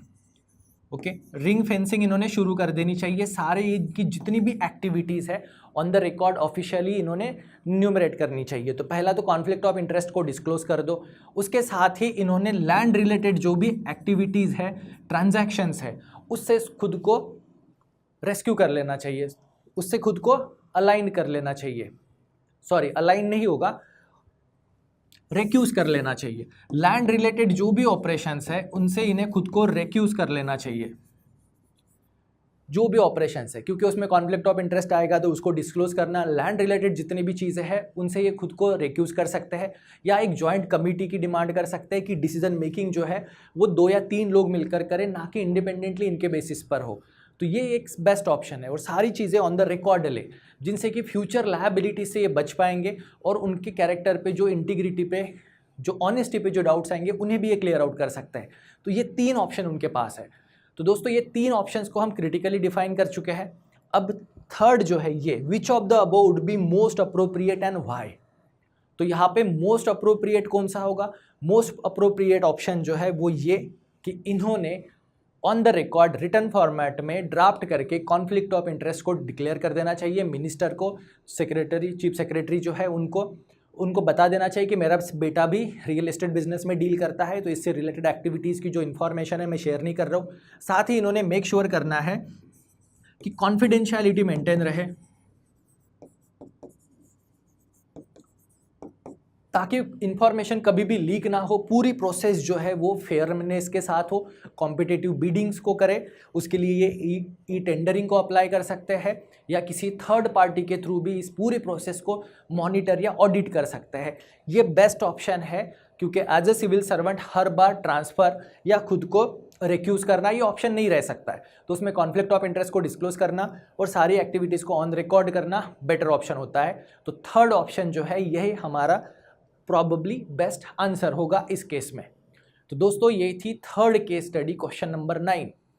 अब चलते हैं नेक्स्ट केस स्टडी पर। नेक्स्ट केस स्टडी है question number 10। Okay, next case study हमारी क्वेश्चन नंबर 10। यहाँ पर भी इस केस स्टडी को हमें समझना है, रोल एंड रिस्पॉन्सिबिलिटी को फाइंड करना है और कैच को भी ढूंढना है। Role and responsibility, core of the core issue हमें यहाँ पर ढूंढना है। ओके, तो दोस्तों लास्ट क्वेश्चन में कौन सी पब्लिक सर्विस की वैल्यूज यहाँ पर आई थी? इंटीग्रिटी, ऑनेस्टी, कंपैशन भी था, प्रोबिटी भी था, ट्रांसपेरेंसी भी थी, अकाउंटेबिलिटी भी थी और कमिटमेंट टू पब्लिक सर्विस है। ये सारी चीज़ों पर आपको, इन सारे कीवर्ड्स को आपको आंसर में लिखना होता है। तो चलिए दोस्तों, ये 4th नंबर की केस स्टडी है, क्वेश्चन नंबर 10, इसको समझते हैं। तो यहाँ पर Rajesh, okay, a group A officer with 9 years of service, role and responsibility हर केस स्टडीज में। तो यहाँ पे राजेश की बात हो रही है जो ग्रुप ए ऑफिसर है, ग्रुप ए ऑफिसर है जिनके पास 9 साल का सर्विस एक्सपीरियंस है। He is posted in administrative as administrative responsible for managing and coordinating various administrative tasks to ensure officer of oil public service sector undertaking। अब यहाँ पर देखिए, ऑयल पब्लिक सर्विस अंडरटेकिंग यानी इंडियन ऑयल हो सकता है, Hindustan oil हो सकता है या भारत ऑयल हो सकता है, वहाँ पे ये as a administrative officer posted है। और इनकी रिस्पॉन्सिबिलिटी कौन सी है? इनकी रिस्पॉन्सिबिलिटीज़ है कि मैनेजिंग और coordination of various administrative task. तो रोल एंड रिस्पॉन्सिबिलिटी हमें राजेश जी के समझ गए। एक PSU, चलो इंडियन ऑयल में ये काम करते हैं as a administrative officer now, और 9 ईयर का एक्सपीरियंस भी इनके पास हो चुका है। As a administrative officer he is smooth, okay, he is smooth functioning of office. Then he also manage office supplies equipment, office में जो सप्लाईज होती है, इक्विपमेंट होती है, उन्हें भी ये मैनेज करते हैं। Then Rajesh is now sufficient senior, 9 year experience है, सफिशिएंट सीनियर है, is expecting his next promotion, इनका नेक्स्ट प्रमोशन ये एक्सपेक्ट कर रहे हैं जो है junior administrative grade, junior administrative grade का ये नेक्स्ट प्रमोशन एक्सपेक्टेड कर रहे हैं in the next 1 or 2 year, आने वाले 1 या 2 सालों में इनका प्रमोशन होगा। He knows that promotion is based on examination, okay, किसका? तो performance appraisal promotion committee, performance appraisal promotion committee, examination of ACR performed appraisal of last 5 year, last 5 year का जो परफॉर्मेंस अप्रेजल होगा उसके बेसिस पर होगा officer by DCP यानी DPC यानी departmental of promotion committee. And officer lacking requisite grade of ACR may not be found fit for the promotion. तो इनका प्रमोशन जो है वो अप्रेजल असेसमेंट के बेसिस पे होगा जो एक डिपार्टमेंटल कमेटी करेगी, और अगर कैंडिडेट फिट नहीं मिला तो उसका प्रमोशन नहीं होगा। कॉन्सिक्वेंसेस ऑफ लूजिंग प्रमोशन, अगर इनका प्रमोशन नहीं हुआ 1 या 2 सालों में, then it may entail financial and reputational losses, promotion नहीं हुआ तो इनका फाइनेंशियल लॉस भी होगा, रेप्यूटेशनल लॉस भी होगा। And setback to career progression, इनकी जो करियर प्रोग्रेस है उसके लिए भी बहुत बड़ा सेटबैक होगा अगर प्रमोशन नहीं हुआ। यहाँ पर पॉइंट याद रखना है कि राजेश जी के लिए प्रमोशन बहुत इंपॉर्टेंट है। वो as a administrative officer 9 year से काम कर रहे हैं, 1 या 2 साल में उनका प्रमोशन है, और प्रमोशन में अगर नहीं हुआ तो उनको फाइनेंशियल भी लॉसेस होंगे, रेप्यूटेशनल भी लॉसेस होंगे, और ये प्रमोशन उनके लिए बहुत इंपॉर्टेंट है। नाउ अब यहाँ से, दो ही also put his best effort in official discharge of duties, जो भी उनकी ऑफिशियल ड्यूटीज़ है उनमें ये पूरे एफर्ट्स देते हैं, बेस्ट एफर्ट्स देते हैं। Yet he is unsure of assessment by his superior officer, ये काम अपना बहुत अच्छे से करते हैं, पर जो सुपीरियर ऑफिसर का असेसमेंट जो होगा, जो अप्रेजल रिपोर्ट बनाएंगे, उनके बारे में ये अनश्योर है। He is now putting extra effort so that he get thumping report at the end of financial year, और ये इस साल बहुत अच्छा काम कर रहे हैं, बहुत अच्छी मेहनत कर रहे हैं कि इस साल के एंड में जो रिपोर्ट आएगी, जो सुपीरियर ऑफिसर सबमिट करेंगे, वो बहुत अच्छे आ जाए ताकि प्रमोशन श्योर हो जाए।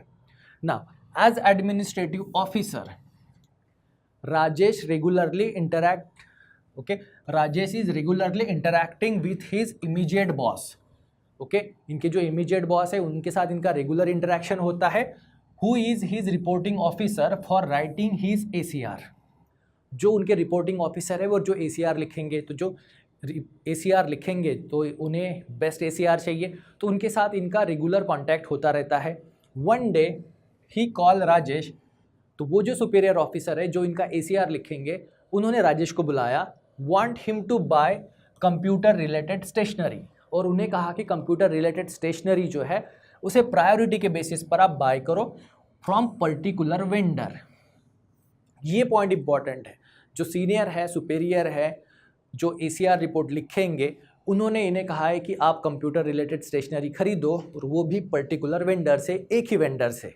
Now Rajesh instruct his office to initiate action procuring this item. Rakesh ने अपने डिपार्टमेंट को बोला प्रोसेस शुरू कीजिए। Now during the day the dealing assistant bring an estimate of ₹35 lakh. तो जो परचेस जो था, जो एक पर्टिकुलर वेंडर से ही परचेस करना है, उसका एस्टिमेटेड कॉस्ट जो आई है वो है 35 lakh rupees, covering all stationery from same vendor. एक ही वेंडर से अगर वो पूरी स्टेशनरी खरीदते हैं तो उसकी टोटल कॉस्ट हो जाएगी 35 लाख रुपीज़।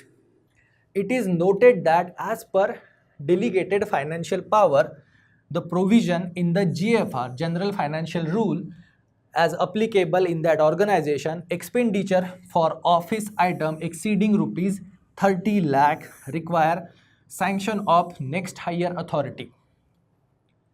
तो दोस्तों यहाँ पर एक रूल है, rule under general financial rule, कि अगर ऑफिस स्टेशनरी खरीदते हैं और अगर वो 30 लाख के ऊपर अगर हो जाती है तो उसके लिए जो सुपेरियर बॉस है, इमीडिएट सुपेरियर बॉस जो है, उनका अप्रूवल चाहिए। और जैसा कि ये देखा, सेम वेंडर से जो खरीद रहे थे तो बिल जो है वो 35 लाख हुआ था, यानी डेफिनेटली ये जो बिल का कोटेशन है ये सुपेरियर ऑफिसर को भेजा जाएगा, जो राजेश की सुपेरियर ऑफिसर, जो उनकी ACR भी लिखने वाले हैं। अब राजेश को ये पता है, knows that the immediate superior would expect all these purchases should be done at his level and may not appreciate such a lack of initiative on his part। देखो, अगर 35 लाख के ऊपर के अगर परचेस होते हैं तो सीनियर ऑफिसर के पास जाएंगे अप्रूवल के लिए। सीनियर ऑफिसर वही है जो राजेश के बॉस है, वही है जो राजेश का ECR भी लिखेंगे। और राजेश को पता है कि उनके सीनियर कैसे हैं। उनके सीनियर को पसंद नहीं है कि कोई चीज़ उनके पास जाए अप्रूवल के लिए। वो राजेश से एक्सपेक्ट करते हैं कि आप अपने लेवल पे सारा परचेस कर लो, पर राजेश परचेस कर नहीं सकते क्योंकि वो अबोव 30 लाख है। Now during discussion with office he learn that common practice of splitting expenditure where large order is divided into smaller order is followed to avoid obtaining sanction from higher authority. अब उन्होंने जब office में इस बारे में discussion किया तो उन्हें पता चला कि कॉमन प्रैक्टिस जो ऑफिस में फॉलो की जाती है वो ये है कि जिसमें जो लार्जर बिल होता है, परचेज जो होता है, उसे 2 या 3 स्मॉलर टुकड़ों में स्प्लिट किया जाता है। यानी 35 लाख के जो आइटम्स थे उनके 3 बिल बना दिए 12 लाख के, तो उसे राजेश के लेवल से ही अप्रूवल किया जा सकता है और बॉस के लेवल तक जाने की ज़रूरत नहीं होगी, और ये कॉमन प्रैक्टिस ऑफिस में फॉलो की जाती है। अब दोस्तों ये पूरी प्रैक्टिस अगेंस्ट द रूल है, ओके, इलीगल है, और ये जो बेसिक एंटी करप्शन जो था, अकाउंटेबिलिटी, ट्रांसपेरेंसी, इन सारे रूल्स के खिलाफ है, सर्विस के खिलाफ है।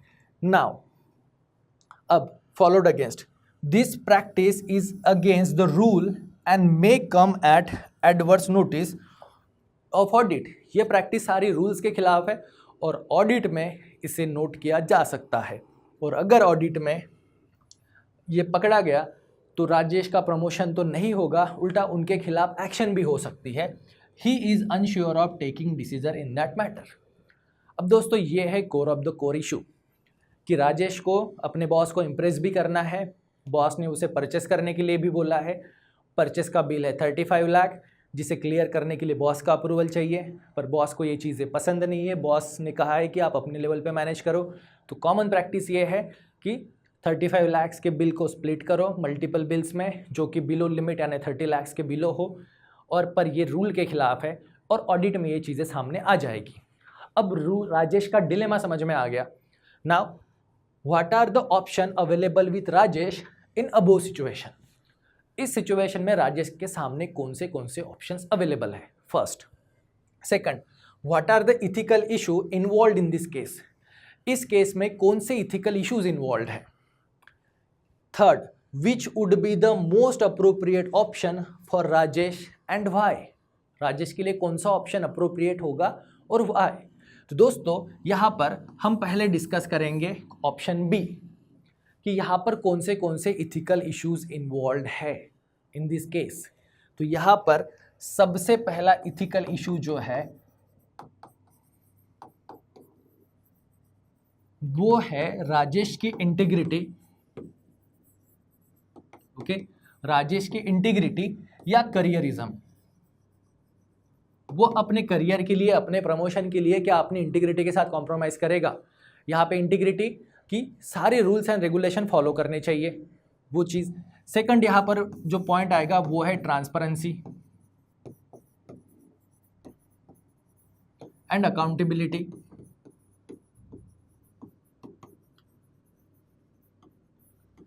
देन ट्रांसपेरेंसी, सारी गवर्नमेंट एक्टिविटीज़ ट्रांसपेरेंट मैनर में होनी चाहिए, अकाउंटेबिलिटी सेट होनी चाहिए। तो यहाँ पर वो अपने सीनियर को अकाउंटेबिलिटी से बचा रहा है, और वही है कि सीनियर को अकाउंटेबिलिटी फॉलो करनी चाहिए या नहीं, रूल्स रेगुलेशन तो है। तो यहाँ पर रूल ऑफ लॉ फॉलो करना चाहिए या नहीं, और क्या ये करप्शन को प्रमोट करेगा? करप्शन को प्रमोट करेगा, या क्या ये प्रेसिडेंट हो सकता है फ्यूचर में करप्शन प्रमोट करने के लिए? तो ये करप्शन को भी प्रमोट कर सकता है और ये प्रेसिडेंट भी सेट कर सकता है फ्यूचर के करप्शन एक्शंस के लिए।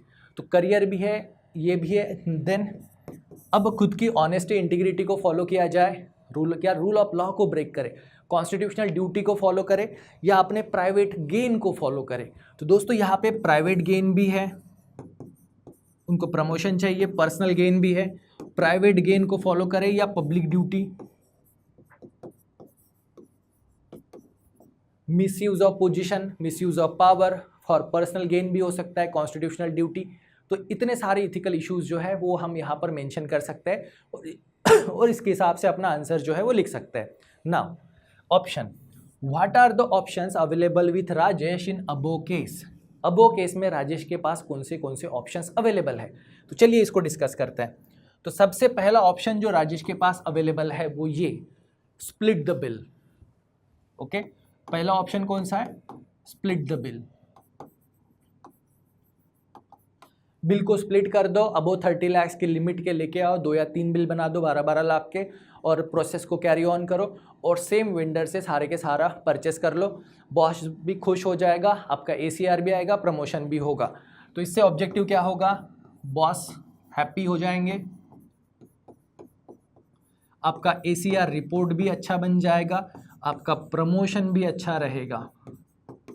तो आपके सारे पॉइंट्स जो है वो सॉल्व भी हो जाते हैं। इसके लॉसेस क्या होंगे? लॉसेस ये है कि यहाँ पे इंटीग्रिटी के साथ कॉम्प्रोमाइज़ हुआ, प्रोबिटी के साथ कॉम्प्रोमाइज़ हुआ,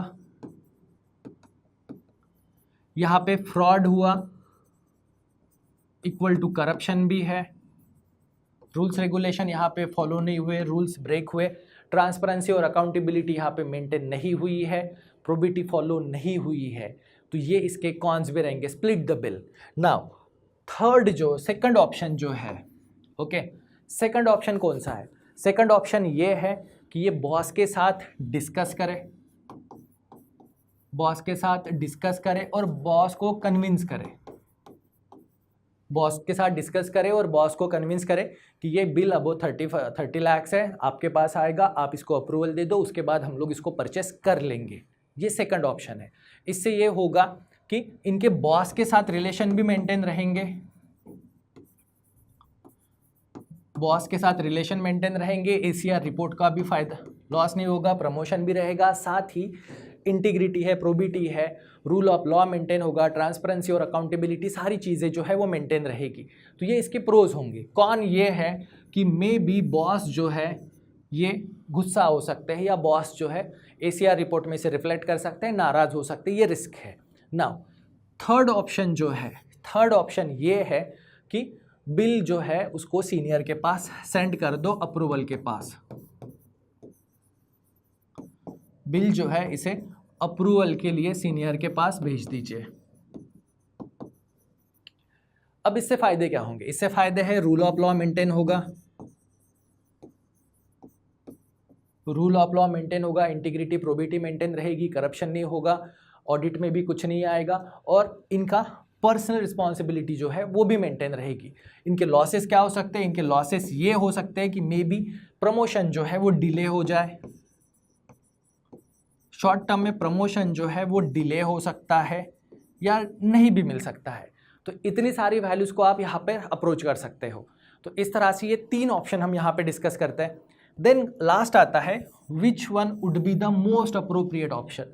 राजेश के लिए मोस्ट अप्रोप्रिएट ऑप्शन क्या होना चाहिए? तो दोस्तों राजेश के लिए मोस्ट अप्रोप्रिएट एक्शन इस कॉन्टेक्स्ट में इन दोनों का कॉम्बिनेशन होना चाहिए, ऑप्शन 2 और ऑप्शन 3 बोथ। अब यहां पर हम लोग ऑप्शन 2 और ऑप्शन 3 को कंबाइन कर लेंगे कि भाई बॉस को आप बिल सेंड कर दो, बिल सेंड कर दो अप्रूवल के लिए, और बॉस के साथ डिस्कस करो और बॉस को कन्विंस करो।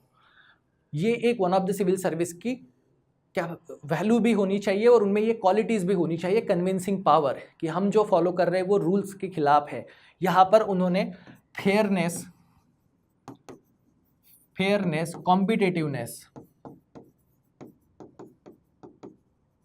कॉम्पिटिटिवनेस कि एक पर्टिकुलर वेंडर से परचेस ना करते हुए हम लोगों ने कॉम्पिटिटिव बीड्स मंगानी चाहिए फ्रॉम मल्टीपल वेंडर्स, जिससे ये होगा कि जो स्टेशनरी का परचेस है उसका bill may be below 30 lakhs भी आ सकता है, या अगर वो अबो 30 लाख्स आता है तो मैनेजर ने या बॉस ने उसको अप्रूवल देना चाहिए, क्योंकि ये फेयरनेस को प्रमोट करेगा, कॉम्पिटिटिवनेस को प्रमोट करेगा। ऑडिट में ये नहीं आएगा तो इससे लॉन्ग टर्म गेन भी है। लॉन्ग टर्म गेन जो है ये दोनों को है, बॉस को भी है, राजेश को भी है। इंटीग्रिटी प्रोबिटी मेंटेन रहेगी, रूल ऑफ लॉ मेंटेन रहेगा। तो दोस्तों बेस्ट ऑप्शन जो है राजेश के पास वो ये है कि बिल अप्रूवल के लिए सीनियर के पास भेजे, सीनियर के साथ डिस्कस करे, सीनियर को कन्विंस करे कि हमने कॉम्पिटिटिव बीडिंग मंगानी चाहिए, क्योंकि आज नहीं तो कल ये ऑडिट में आएगा ही, जिससे इनका प्रमोशन और बॉस की जो जॉब है दोनों मेंटेन रहेंगे। तो दोस्तों इस तरह से आप इस केस स्टडी को हैंडल कर सकते हो। ओके, तो ये अपने आंसर्स है। अब दोस्तों आज की नेक्स्ट केस स्टडी वो है क्वेश्चन नंबर 11। क्वेश्चन नंबर 11 को हम लोग आज यहाँ पर डिस्कस करते हैं। क्वेश्चन नंबर 11 ये है, तो चलिए केस स्टडी को पढ़ते हैं। यहाँ पर भी वही रूल हमें फॉलो करना है, रोल एंड रिस्पॉन्सिबिलिटी हमें चाहिए, core of the core issue जो है वो हमें यहाँ पर ढूंढना है।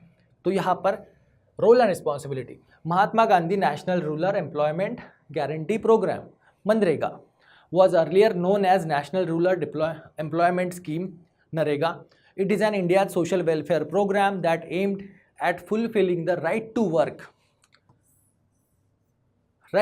provision made earlier known as National Rural Employment Scheme (NREGA). It is an Indian in Constitution. Okay, अब ये हमारे कॉन्स्टिट्यूशन का भी एक पार्ट है। MNREGA was launched in 2006 under rural employment sector by Ministry of Rural Development. Maintain objective of program is to give legal guarantee of wage employment to adult member of rural household who are willing to do unskilled manual labor and maximum 100 days per year for every household. दोस्तों मनरेगा को launch किया गया था, उसका पहला नाम क्या था, नया नाम क्या है, राइट टू वर्क है। इसका ऑब्जेक्टिव है कि जो अनस्किल्ड लेबर है उन्हें गारंटीड 100 डे की एम्प्लॉयमेंट गवर्नमेंट गारंटी देती है, और जहाँ पे एवरी रूरल सब्जेक्ट जो है हाउस होल्ड का वो राइट टू रजिस्टर्ड कर सकता है स्कीम में रजिस्टर्ड करने के बाद उनका जॉब कार्ड बनता है, जॉब कार्ड इशू हो जाता है, और अगर गवर्नमेंट उसे एम्प्लॉयमेंट नहीं दे पाई तो स्टेट गवर्नमेंट जो है वो 25% मिनिमम वेज का 25% जो है वो पहले 30 दिनों के लिए कंपनसेटरी अनएम्प्लॉयमेंट अलाउंस भी उन्हें दिया जा सकता है फैमिलीज़ को, 25% बाय स्टेट गवर्नमेंट पहले 30 दिनों के लिए। Then MNREGA work was undertaken by various gram panchayat. MNREGA का वर्क कौन अंडरटेक करता है, तो वेरियस ग्राम पंचायत इसको अंडरटेक करती है। Now you have been appointed, here we don't have Rajesh, Vikas, nothing, here you. Okay, तो रोल एंड रिस्पॉन्सिबिलिटी आप हो। ओके, आपको क्या अपॉइंट किया है, आपको अपॉइंट किया है administrative incharge of district, administrative incharge of district आप हो। रोल एंड रिस्पॉन्सिबिलिटी क्लियर होगी। Now you have been given responsibility of monitoring मनरेगा वर्क, आपको रिस्पॉन्सिबिलिटी दी है मनरेगा वर्क को मॉनिटर करने की, undertaken by various gram panchayat. जो बहुत सारी ग्राम पंचायत है उनमें जो मनरेगा वर्क कैरी ऑन होता है उसे मॉनिटर करने की रिस्पॉन्सिबिलिटी आपको दी है। You are also given an authority to give technical sanction for all MNREGA work. MNREGA related जो भी वर्क होता है उसके सैंक्शंस देने की भी अथॉरिटी आपके पास है, technical authority. Now in one of the panchayat in your jurisdiction, बहुत सारी ग्राम पंचायत है उनमें से एक, यू नोटिस दैट, आपके ध्यान में आया कि your predecessor has mismanage the programme.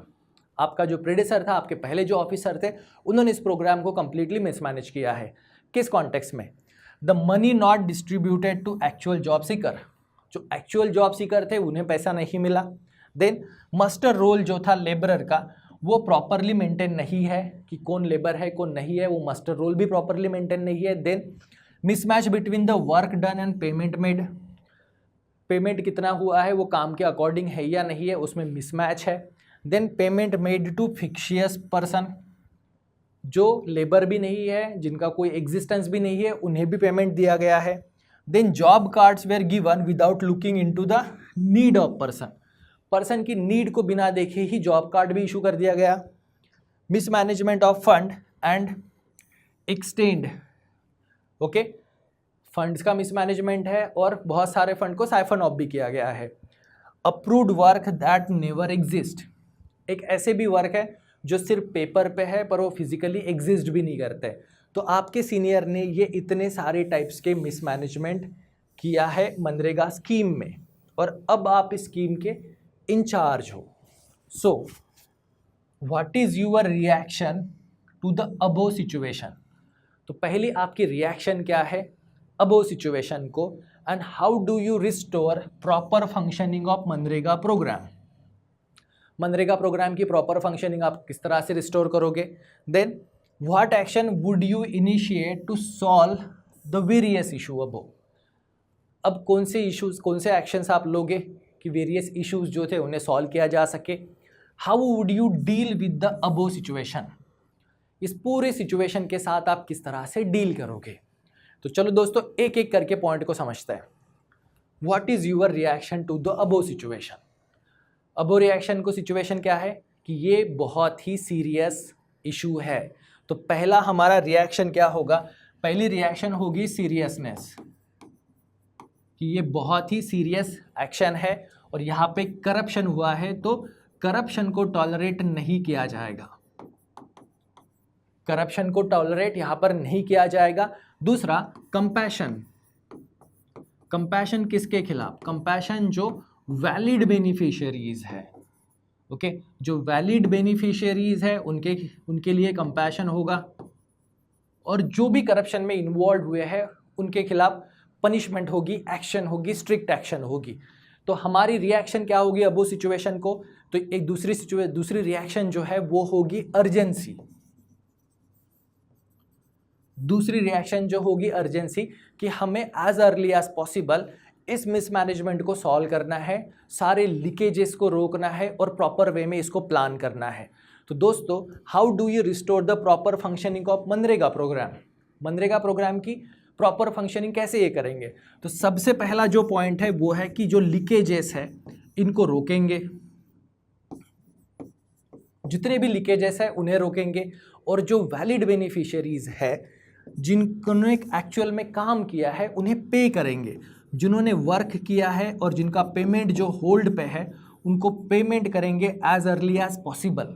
Leakages को रखेंगे, जिन्होंने काम किया है पर पेमेंट विथ होल्ड है उन्हें टाइमली मैनर में पेमेंट करेंगे। तीसरा, सारे रोल्स को रोल्स जो है उन्हें अपडेट करेंगे, मॉडिफाई करेंगे, और जो भी एक्टिविटीज़ हुई है उसके लिए सोशल ऑडिट को फॉलो करेंगे, सोशल ऑडिट, और इसमें कम्युनिटी बेस्ड अप्रोच को फॉलो करेंगे। कम्युनिटी बेस्ड अप्रोच फॉलो करेंगे, सोशल ऑडिट करेंगे, और ग्राम पंचायत को यहाँ पे एक्टिविटीज़ में इन्वॉल्व करेंगे। तो इस तरह से हम इस प्रॉब्लम को सॉल्व कर सकते हैं। रिस्टोर कैसे कर सकते हैं? तो वर्क पेमेंट भी होगा, लीकेजेस स्टॉप करेंगे, सोशल ऑडिट और कम्युनिटी बेस्ड अप्रोचेस को फॉलो करेंगे, ग्राम पंचायत को इन्वॉल्व करेंगे। नेक्स्ट जो है टेक्नोलॉजी को यूज़ करेंगे। हम यहाँ पे टेक्नोलॉजी को भी मैक्सिमम टर्म्स में यूज़ करेंगे, चाहे फिर वो डीबीटी हो या जो ई मोबाइल रोस्टर हो, इनको भी हम यूज़ करेंगे। टेक्नोलॉजी को यूज़ करेंगे, वेरिफिकेशन करेंगे आधार कार्ड के बेसिस पर भी। तो दोस्तों इस तरह से हम इस पूरी प्रोसेस को रिस्टोर करने की कोशिश करेंगे। सोशल ऑडिट हो, कल्प्रिट हो, सबको आइडेंटिफाई करेंगे। Now then what action would you initiate to solve the various issue listed above? तो अब वो जितने भी इश्यूज लिस्टेड है उन्हें सॉल्व करने के लिए हम क्या क्या करेंगे? तो चलो पहले वन बाय वन देखते हैं। सबसे पहला इशू जो था, money not disburse to the actual job seeker. Actual job seekers को मनी नहीं मिली है, तो हम जो एक्चुअल जॉब सीकर्स है इनके अकाउंट में मनी ट्रांसफ़र करेंगे, वो भी आधार लिंक डीबीटी के थ्रू। आधार लिंक डीबीटी के थ्रू जो ओरिजिनल बेनिफिशियरीज है, वैलिड बेनिफिशियरीज है, उनका जो भी उन्होंने काम किया उसका पेमेंट नहीं हुआ है, उनको हम लोग इमीडिएटली पेमेंट करेंगे। पर यहाँ पे आधार बेस्ड डीबीटी के थ्रू उनको आइडेंटिफाई करेंगे। Muster roll of labour not properly maintain.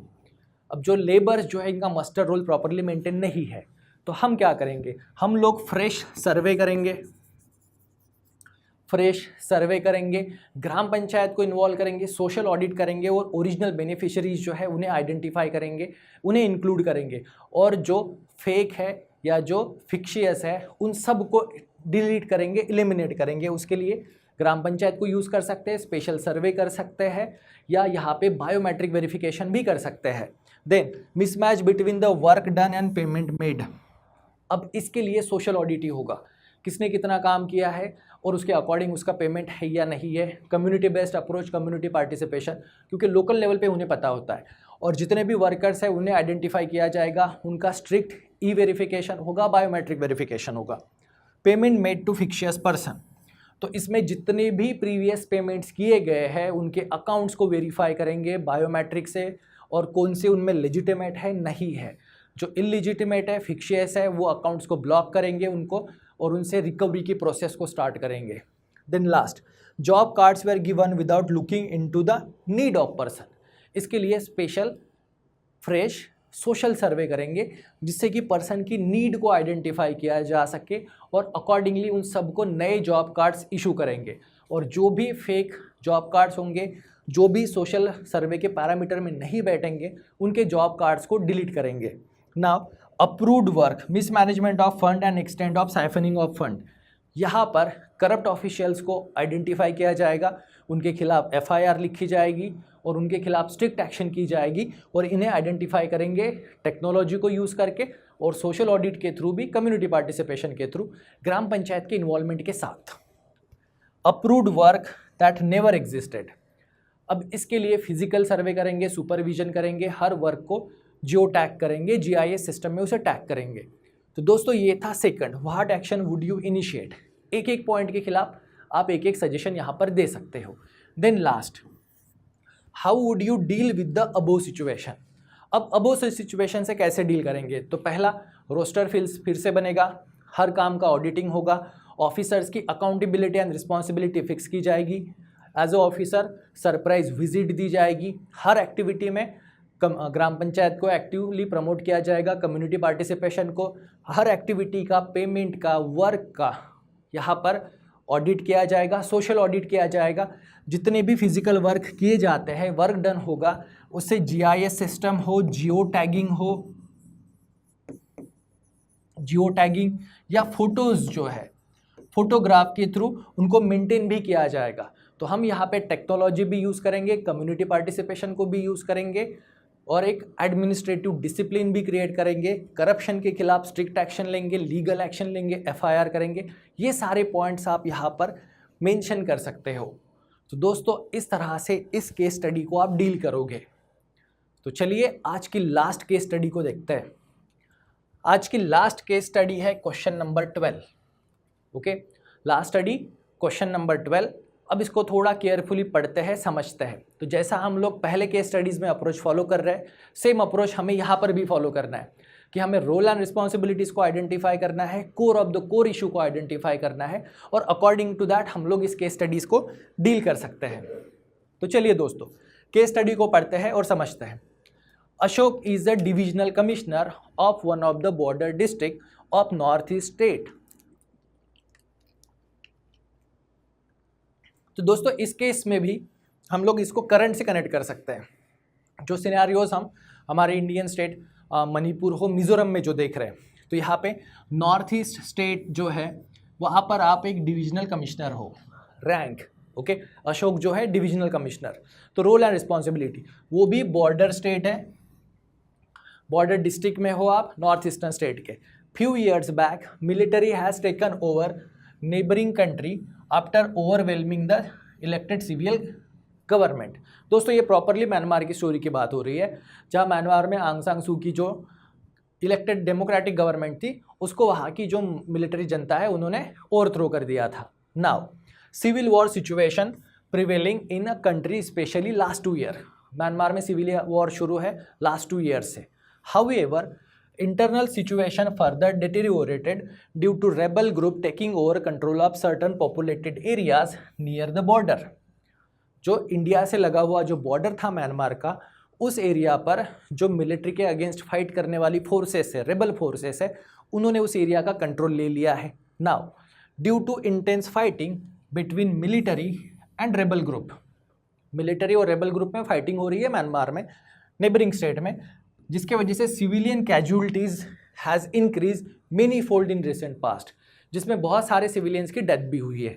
Now in the mean time one night Ashok got information from local police. Ashok divisional commissioner है, इन्हें एक रात को इन्फॉर्मेशन मिली लोकल पुलिस से guarding the border check post that there are about 200 to 250 people, mainly women, children, trying to cross over the side of border।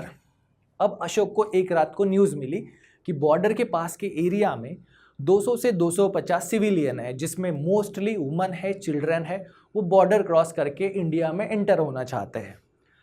There are also about 10 soldiers with their weapon in military uniform, part of the group who want to cross over। अब ये 200-250 woman और children के अलावा वहाँ पे 10 neighbouring country के army soldiers भी है, जो प्रॉपर सोल्जर के यूनिफॉर्म में भी है और उनके पास वेपन्स भी है। Woman and children are also crying and begging for help, मदद के लिए हेल्प मांग रहे हैं वो। A few of them are injured, उनमें से बहुत सारे इंजर्ड भी है और ब्लीडिंग भी हो रही है, जिन्हें इमीडिएट मेडिकल केयर की ज़रूरत है। Now Ashok tried to contact home secretary of state. Ashok जो कि डिविजनल कमिश्नर है, लॉ एंड रिलेटेड प्रॉब्लम है, तो उन्होंने जो स्टेट के होम सेक्रेटरी है उन्हें कांटेक्ट करने की कोशिश की, but fail to do so due to poor connectivity, mainly due to inclement weather. पर कांटेक्ट नहीं हो पाया होम सेक्रेटरी के साथ क्योंकि वेदर कंडीशन अच्छी नहीं है और ये कांटेक्ट डिस्कनेक्ट भी हो रहा है। नाउ अब दोस्तों अशोक की सिनेरियो समझा। अशोक का सिनेरियो ये है, core of the core issue यहाँ अशोक के सामने ये है कि अशोक डिविजनल कमिश्नर है बॉर्डर डिस्ट्रिक्ट का। बॉर्डर पे 200 से 250 औरतें और बच्चे खड़े हैं जो इंडियन बॉर्डर में क्रॉस करना चाहते हैं। वो मदद के लिए बोल रहे हैं, उनमें से बहुत सारे इंजर्ड भी हैं जिन्हें इमीडिएट मेडिकल हेल्प चाहिए। प्रॉब्लम ये है कि उनमें 10 नेबरिंग कंट्री के सोल्जर्स भी हैं जो यूनिफॉर्म में भी है, वेपन के साथ भी है। अब ऐसी केसेस में जो नेशनल सिक्योरिटी यहाँ पर इन्वॉल्व है, होम सेक्रेटरी या सीनियर अथॉरिटी के ऑर्डर ज़रूरी होते हैं। अब सीनियर अथॉरिटी के साथ कांटेक्ट हो नहीं पा रहा है क्योंकि bad weather scenario. Now Ashok के सामने core of the core issue जो यहाँ पर है, जो बड़ा डिलेमा है, वो ये कि सीनियर अथॉरिटी से ऑर्डर के लिए वेट करे या खुद ऑर्डर ले, या खुद ऑर्डर दे या खुद अपना डिसीजन ले। ये सबसे बड़ा core of the core issue है कि यहाँ पर अगर आप अशोक की सिचुएशन में होते तो क्या करते, सीनियर के ऑर्डर के लिए वेट करते या आप इमीडिएट एक्शन लेते। अगर आपको इमीडिएट एक्शन लेनी है तो वो कौन से बेसिस पे होती, वो as per rules and regulation के हिसाब से होती या आपके मॉरल कॉन्साइंस के हिसाब से होती। तो यहाँ पर दोस्तों रूल ऑफ लॉ भी आएगा, नेशनल सिक्योरिटी भी है और एक मॉरल रिस्पॉन्सिबिलिटी भी है, ह्यूमैनिटेरियन रिस्पॉन्सिबिलिटी भी है। तो ये सारे कंसर्न्स जो है इस क्वेश्चन को आंसर देते वक्त ध्यान में रखने हैं। ह्यूमैनिटेरियन भी है, नेशनल सिक्योरिटी भी है, इंटीग्रिटी भी है, इंटरनेशनल कॉन्शियसनेस भी है, इंटरनेशनल इथिक्स भी यहाँ पर इन्वॉल्व होंगे क्योंकि यहाँ पे अगर ये रेफ्यूजी क्राइसिस है तो इसमें रेड क्रॉस हो या UNHCR वो भी इन्वॉल्व होंगे। तो what are the option available with Ashok to cope with the situation. अब अशोक के सामने कौन से ऑप्शंस है, पहला question. Second, what are the ethical and legal dilemma being faced by the Ashok. अब अशोक के सामने कौन सा इथिकल और लीगल डिलेमा है। Third, which of the options do you think would be more appropriate for Ashok to adopt and why. ये जो यहाँ पे ऑप्शन हम लोग डिस्कस करेंगे उनमें से उसने कौन सा ऑप्शन चूज करना चाहिए एंड वाई भी बताना है। Then in the present situation what are the extra precautionary measures to be taken by border guarding police in dealing with soldier in uniform. अब जो बॉर्डर गार्डिंग पुलिस होती है, BSF है, सीआरपीएफ है, इन्होंने जब एनिमी के सोल्जर्स जो यूनिफॉर्म में है, वेपन कैरी करते हैं, जब वो क्रॉस करने की कोशिश करते हैं तो कौन सी एक्स्ट्रा प्रिकॉशंस जो है, मेजर्स जो है वो लेने चाहिए।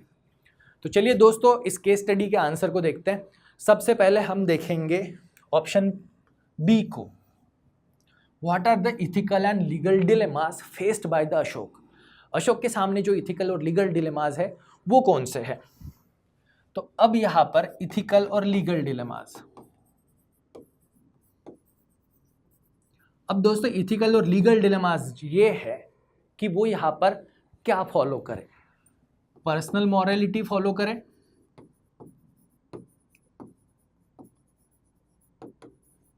या ऑर्डर के लिए वेट करे, ऑर्डर के लिए वेट करे या अपनी पर्सनल मॉरलिटी फॉलो करके आंसर दे। यहां पर डिसीजन जो है वो है नेशनल सिक्योरिटी, नेशनल सिक्योरिटी और दूसरा है ह्यूमैनिटेरियन अप्रोच।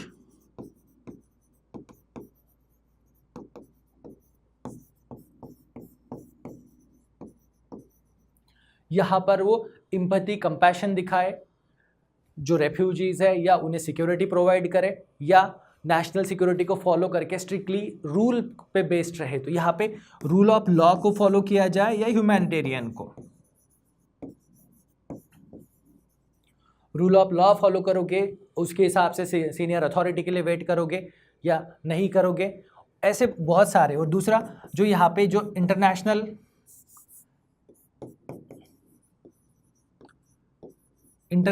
इथिक्स जो है उन्हें फॉलो किया जाएगा या नेशनल लॉस को फॉलो किया जाएगा। इतने सारे इथिकल और लीगल डिलेमास जो है वो अशोक के सामने है।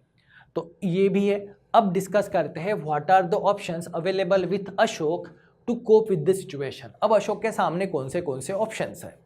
तो दोस्तों ऑप्शंस को हम लोग लॉजिकली बना सकते हैं और उन्हें डिस्कस भी कर सकते हैं।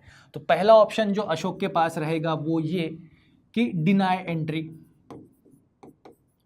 एंट्री जो है उसको डिनाई कर दो, wait for order.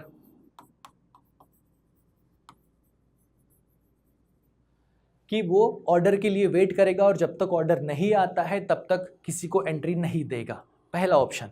Second option ये हो सकता है कि जो वुमेन और चिल्ड्रन है इनको अलाउ करे, वुमेन और चिल्ड्रन को एंट्री अलाउ करे, पर जो सोल्जर्स जो है उनको रिफ्यूज करे, उनकी एंट्री जो है उसको रिफ्यूज़ करे। अब अगर सोल्जर्स की एंट्री को रिफ्यूज़ करेंगे, वुमेन और चिल्ड्रन को आने देंगे, तो यहाँ पे प्रॉब्लम ये हो सकता है कि जो सोल्जर्स है, 10 जो सोल्जर्स है यूनिफॉर्म में है, वेपन भी है, तो मे बी वो फायरिंग कर सकते हैं, जिसके वजह से जो औरतें और बच्चे हैं उनकी भी जान को धोखा होगा और अशोक और जो बॉर्डर पुलिस है उनकी भी जान को धोखा हो सकता है। तो यहाँ पर थर्ड ऑप्शन जो आता है वो पहला कि इनको डिसआर्म किया जाए, जो सोल्जर्स है उनको सबसे पहले डिसआर्म किया जाए और उनको प्रोटेक्टिव कस्टडी में लिया जाए और बाद में वुमेन एंड चिल्ड्रन को अलाउ करें और उनको मेडिकल केयर और शेल्टर इमीडिएटली प्रोवाइड किया जाए। तीसरा ऑप्शन ये हो सकता है कि जो वुमेन्स है इनको टेम्पररी शेल्टर्स में आप सजेस्ट कर सकते हो, टेम्पररी शेल्टर।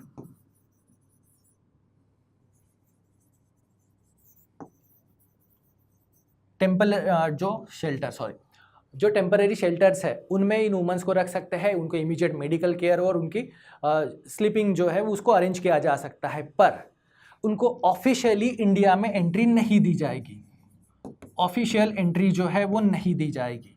अब दोस्तों ये जो लोग हैं इनमें टेररिस्ट भी हो सकते हैं, स्पाइस भी हो सकते हैं, ह्यूमन ट्रैफिकर्स भी हो सकते हैं, आर्म्ड टेररिस्ट भी हो सकते हैं। तो इनके लिए ये जो सोल्जर्स है या सबका वेरिफिकेशन जो है वो स्ट्रिक्टली होना चाहिए। उनको अगर एंट्री भी देते हो तो इनका वेरिफिकेशन बहुत स्ट्रिक्टली करना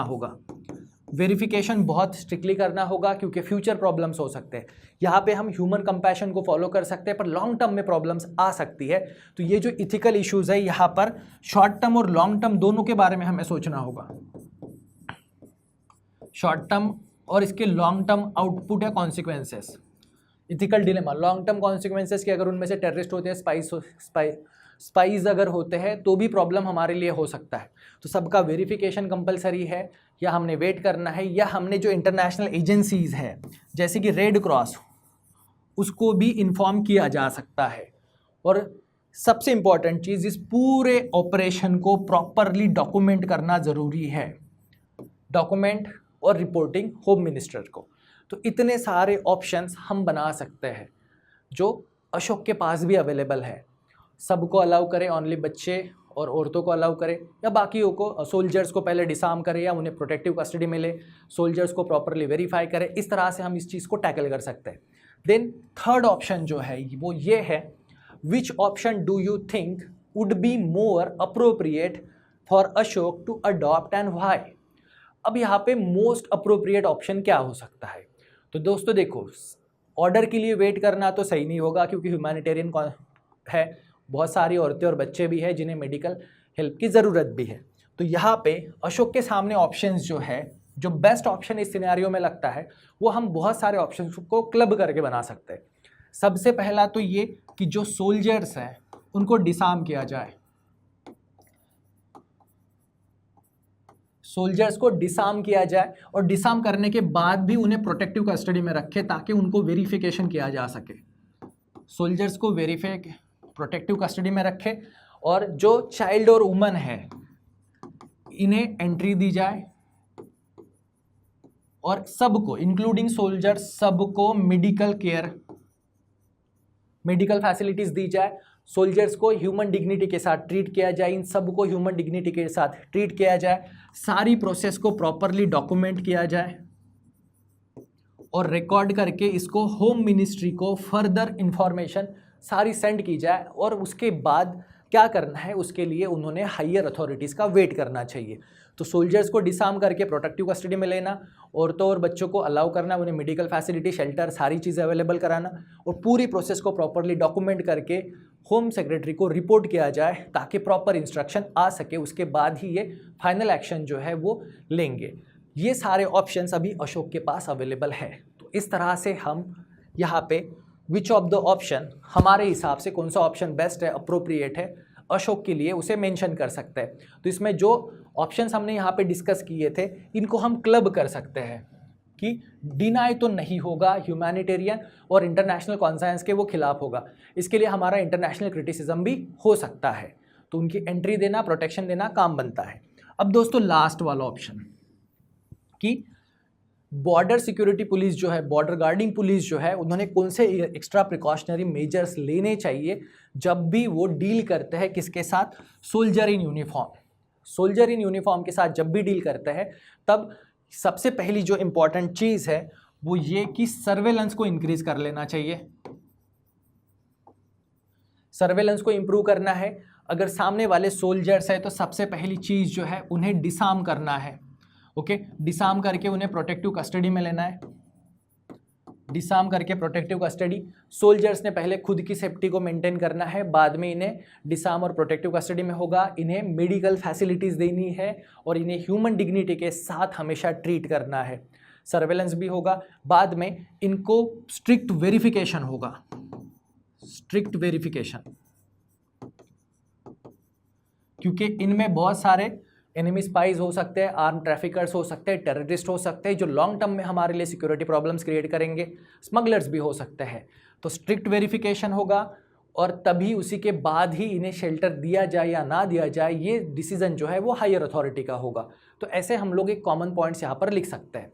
तो दोस्तों इस तरह से आज के इस सेशन में हमने सारी 6 केस स्टडीज़ को डिस्कस किया है, उनके केस स्टडीज़ को अच्छे से समझा, रोल एंड रिस्पॉन्सिबिलिटी को आइडेंटिफाई किया, core of the core issues को आइडेंटिफाई किया, और बाद में ये सारे जो सब क्वेश्चंस हैं इन्हें आप किस तरह से डील कर सकते हो उसे भी डिस्कस किया। तो दोस्तों ये सेशन आपको कैसा लगा कमेंट सेक्शन में ज़रूर बताना है, इसे लाइक और सब्सक्राइब करना है। और दोस्तों आई होप कि ये सारा सेशन आपके लिए इंपॉर्टेंट है, इन्फॉर्मेटिव है। अगर आप आने वाले एग्ज़ाम के लिए भी प्रिपेयर कर रहे हो तो भी ये सेशन आपको हेल्प करेगा। सो दोस्तों thank you very much and see you soon. Till then, best of luck. Thank you.